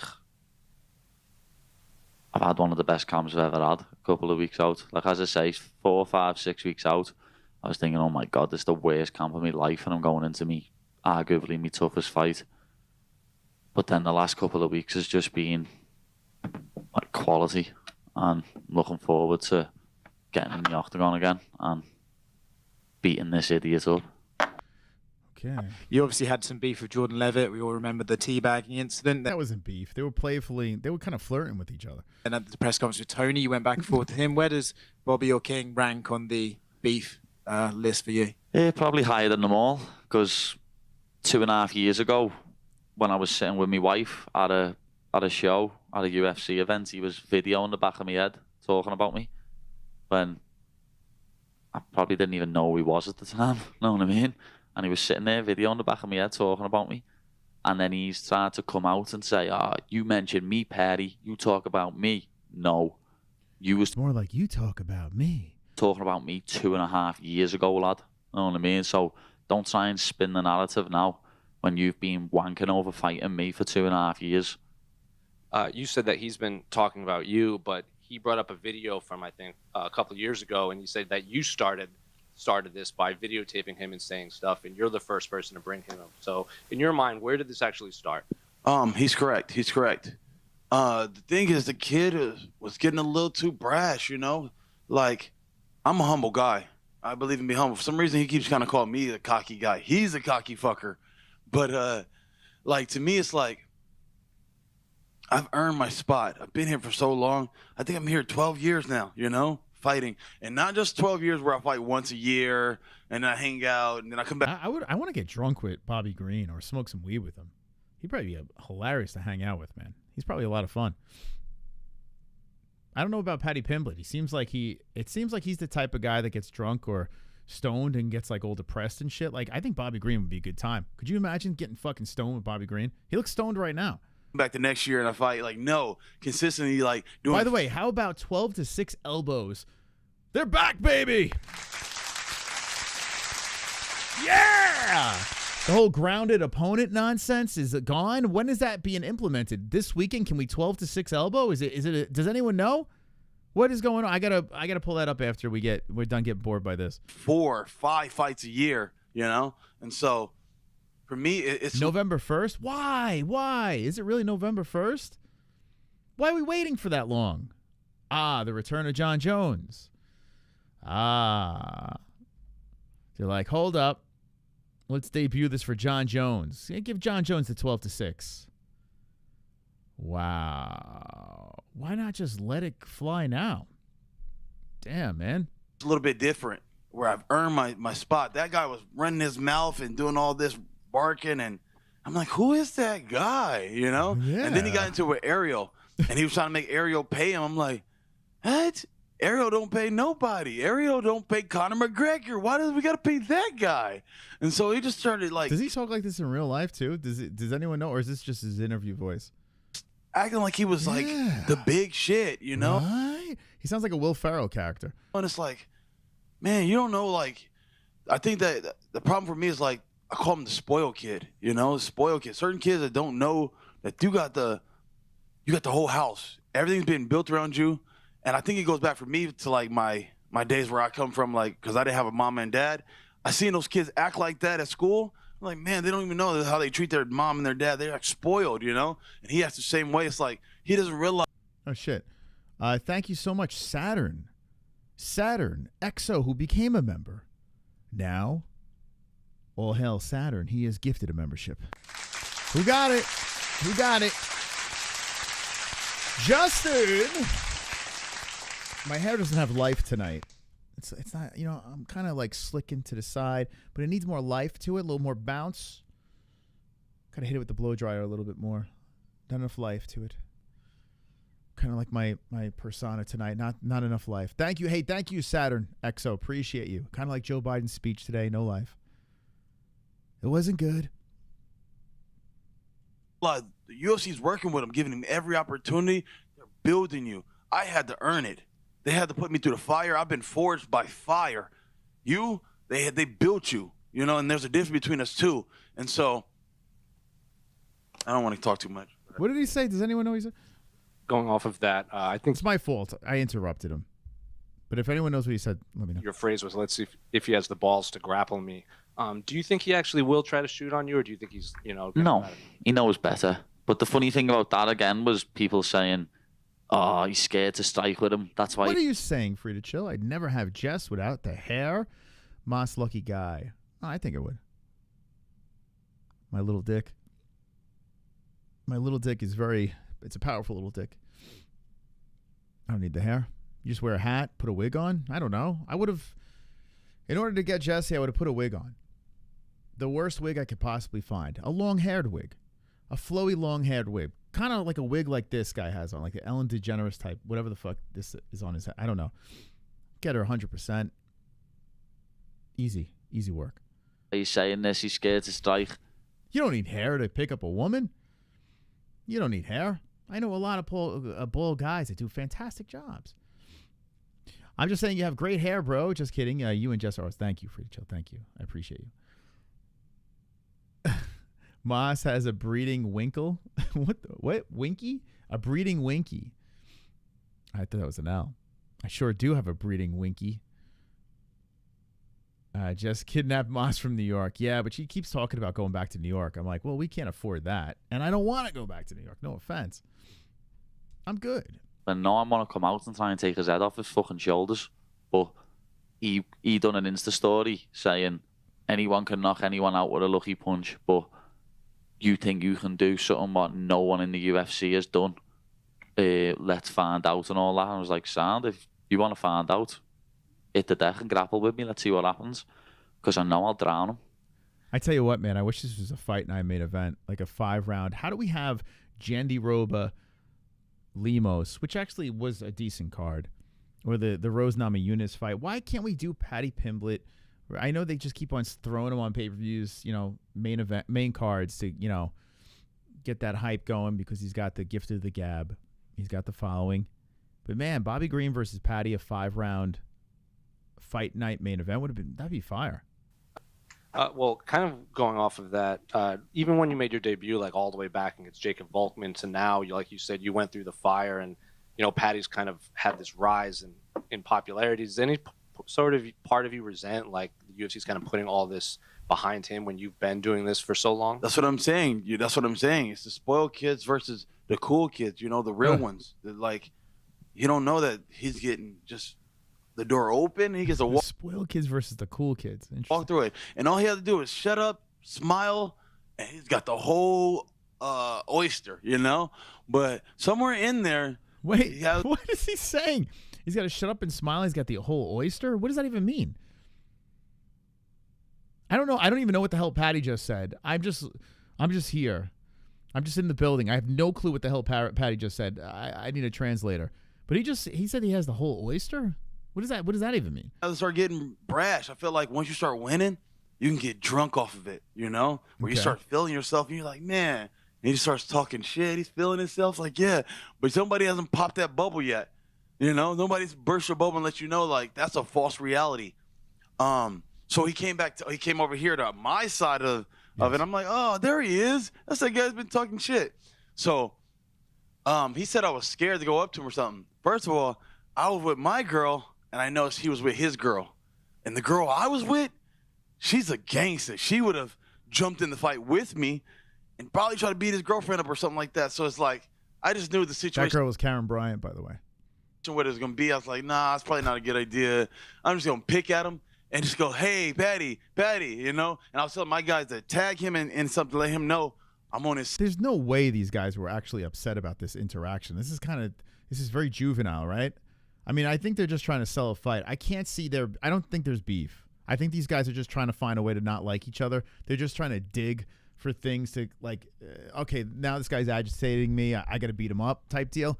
I can't see in the real world that this situation was any beef or anything like that. I think Green wanted that, that Paddy fight, And Paddy was like, all right, I'll get you, lad, some time down the road. And here they are. This is like the dumbest shit. Like, I don't buy any of this. You know, it wasn't nothing like, oh my God, I'm gonna pick it. I need to fight him right now, or nothing like that. I'm just being funny. But Yeah. it's ever since that was the first time, and so I started it. Yeah. Yeah, this is no beef. Ask and you shall receive, Paddy. Those orange shorts are finally here. Oh, what a question. These orange shorts. Yeah, finally here, lad. Know what I mean? Thank God. I mean, I've been waiting every UFC event to see the orange shorts, and they're finally here. There is a God. I mean, we've been waiting because Lord knows I want to buy Venom fucking Paddy Pimblett shorts. Who in their right mind is going to buy that? I know some knuckleheads go out there and they fucking... To the people that go out and buy Paddy Pimblett shorts or any UFC fighter Venom shorts, let me ask you this. Be honest. What's wrong with you? Where are you going to wear this? Are you going to go to the gym? Like, where would you wear these shorts? Are you going to put them... Where the fuck do you put these things on? Hey, hold up.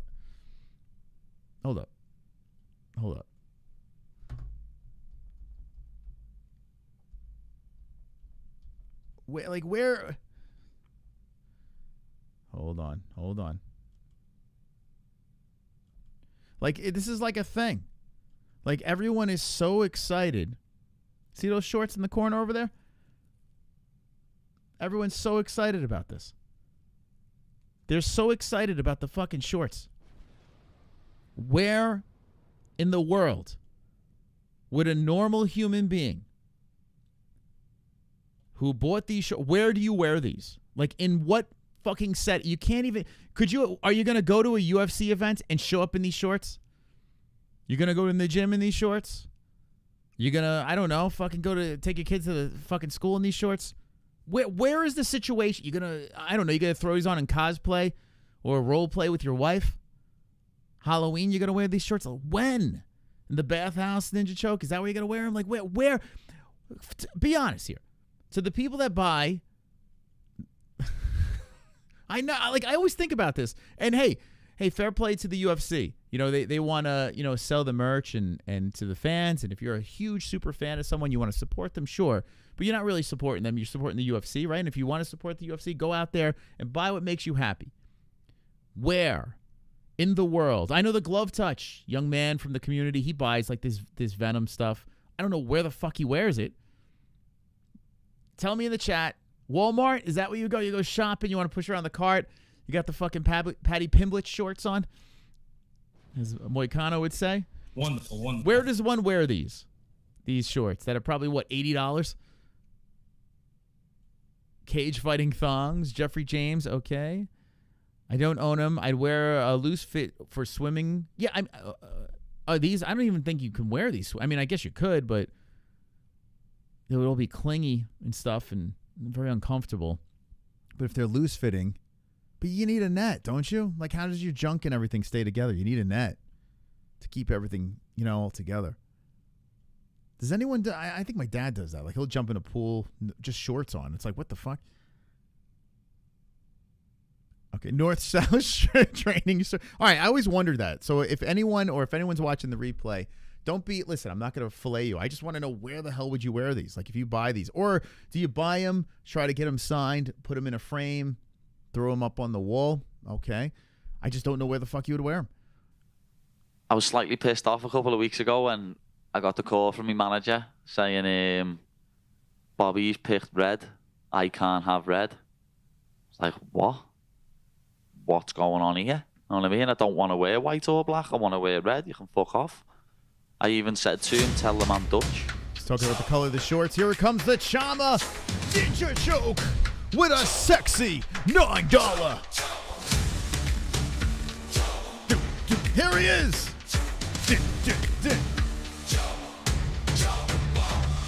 Red stone face with an invisible bow and arrow. You can't see the arrow. It's invisible. Yeah. Those shorts look like they would be very supportive after sexual reassignment surgeries. Most. Where you wear them? I don't know. There's probably some kid right now just banging on the keyboard like, I would wear those. Where would you go bring them to school, gym class? All the kids are getting ready for gym class. You throw in the Paddy the Batty orange shorts on, you wouldn't get made fun of, right? Thank you, Ninja Choke, for the $9 donation. Thank you. Thank you so much, man. I appreciate that support. We need the help, so I thank you very much, Ninja Choke. So I can wear orange shorts, but it ended up working out all right in the long run, lad. He can wear red all he wants. Over the years, lad, when I fought on Cage Warriors, I lost when I wore red twice. And as I said before, people think I lost the Jared Gordon fight in red. People think the Tony fight was close in red. Like, this conversation's about the color of the shorts. Like, this is where we're going with the media questions. Somehow. So, and the UFC's loving it because they're talking about something that they're selling, right? So the UFC's like, yeah, talk about those shorts. Dumbass fucking question. All right, let's skip that. As a lot have said to me, like, recently, lad, you don't realise how hard you hit. And what? The fact that you got knocked out last year, I think twice, or Dober might have been the year before, but Dober knocked him out. And then that terrible stoppage against Jalen Turner, where he took so many unnecessary strikes. I just think he's chinny. You know what I mean? Like, chinny. He come back and he beat Jim Miller. Yeah. Miller. Yo, Paddy in the pocket with King Green. Oh my God, give me that. Paddy be a dope not to keep shooting though. I mean, but then Bobby Green, he can wrestle. Who are you guys picking in the chat? Are you going Paddy or King Green? This is the people's fight, right? This is the one. Fuck championships, title fights. This is a big opportunity for Bobby Green to like beat like a hype train and Paddy Pimblett in the reverse. This is Paddy's toughest opponent. So let me know who wins this. Let me know who you got in the chat. I've been flip-flopping. I think Bobby's gonna get it done. But Paddy looks like he's in great shape, man. He's very confident. Miller's a grappler, and Jim Miller rocked him in the first round. So I know for a fact that Miller could bang, but Bobby beat the shit out of Jim Miller. Put a hand on his chin or a shin on his chin, that he's not gonna get up, lad. He's gonna be stiff as a board. In terms of the Bobby does get hit. I know he's got that head movement, but he keeps those hands down. He does get popped. actual fight, he's been on record saying, let's see if he has the balls to grapple me. So does, Paddy gets popped more. Like, Paddy's constantly getting he's getting smacked around. Bobby connects clean. Paddy can go he can go night-night. I hope Paddy doesn't have that chin out there like he usually does. And there's levels to this shit. So how do you see this fight playing out? I was telling him, if he wants to grapple, bro, there's grappling matches. There's a thing called Grappler Quest and all that. We came to see a fight. And I don't know about them, but I know the Englishmen want to see a fight. They want to see somebody go out there and throw those knuckles. And so if he wants to do a grappling match, I told him, just lay on his back. Just lay on your back and see how it goes from there. Just go ahead and lay on your back and see if you want to do a jiu-jitsu match. I came to fight. And don't think I'm scared of the ground. Look at our two fights. I tapped Tony out. He couldn't even tap him. I don't know why people keep thinking I don't got this grappling. Bobby's got the tools, man. Oh, he also tapped out what's his name, Jordan Levy. Yeah, so I hit Jordan up. Jordan's my guy. I hit him up. Let's train together. I want to see what this is all about. Did they really train together, or did they fuck? Jordan, would you like to answer that? We gotta get Jordan back on the show. He's a great guy. He might want to get a little of that Jordan, that little, that booty. I tapped out Jordan like 3 times. I was like, he didn't do anything special. He tapped out Jordan 3 times? Holy shit. This dude just threw Jordan Levitt under the bus. Yeah. Wait, hold that back up. Oh, my God, dude. I don't know why people keep thinking I don't got this grappling. So God. He also tapped out, what's his name, Jordan Levy. Yeah. So I hit Jordan up. Jordan's my guy. I hit him up. Let's train together. I want to see what this is all about. I tapped out Jordan like 3 times. I was like, he didn't do anything special. Oh my God. I kind of want to Jordan, he's got 2 kids now. I was thinking about hitting him up and be like, yo, can we get a live? Oh man, should I try to get him on the horn? Let's see. It's probably too late. Dude, I would love to know what Levin thinks. He literally just took Jordan Levin, just threw him right under the bus. All right, I'll leave him alone. But people don't know this. I got jiu-jitsu too. It's just like, it's not the thing that people want to see. I'll listen to the crowd and then go, boo. I'm like, oh, that's not a good sign. So I don't do those things, Once my crowd starts letting me know They don't like what they want to see. I don't want to give you that you don't want to see. You guys pay for this. So You know, after hearing this, I got to see the face-off. I hope Rafael, the odds maker for MyBookie, he came on the show. If you missed it, run it back after we're done here. But Rafael says he thinks by the end of this week, Bobby's getting plus money. I love it. If Bobby's getting plus money, I think that's got to be the bet, right? Shit. So I'm going to give you what you want. Bobby, two more quick ones. I don't know if you saw, but on November 1st, they're going to introduce a new rule set that they approved that will allow 12. Oh, I was going to be trying to tear him up right now. I thought it was already approved. November I was going to go 12-6 if he dropped his head down there. He's getting it 12-6. Yo, listen, he's right? 12-6 elbows on the crotch sniffers. Game over. I mean, when you see these guys getting, to the side of the head, like Alex Pereira, when Yuri was coming in, he was cracking him on the side of the head. I wish more guys would do this. Now we got 12-6. Motherfuckers are going to be thinking twice.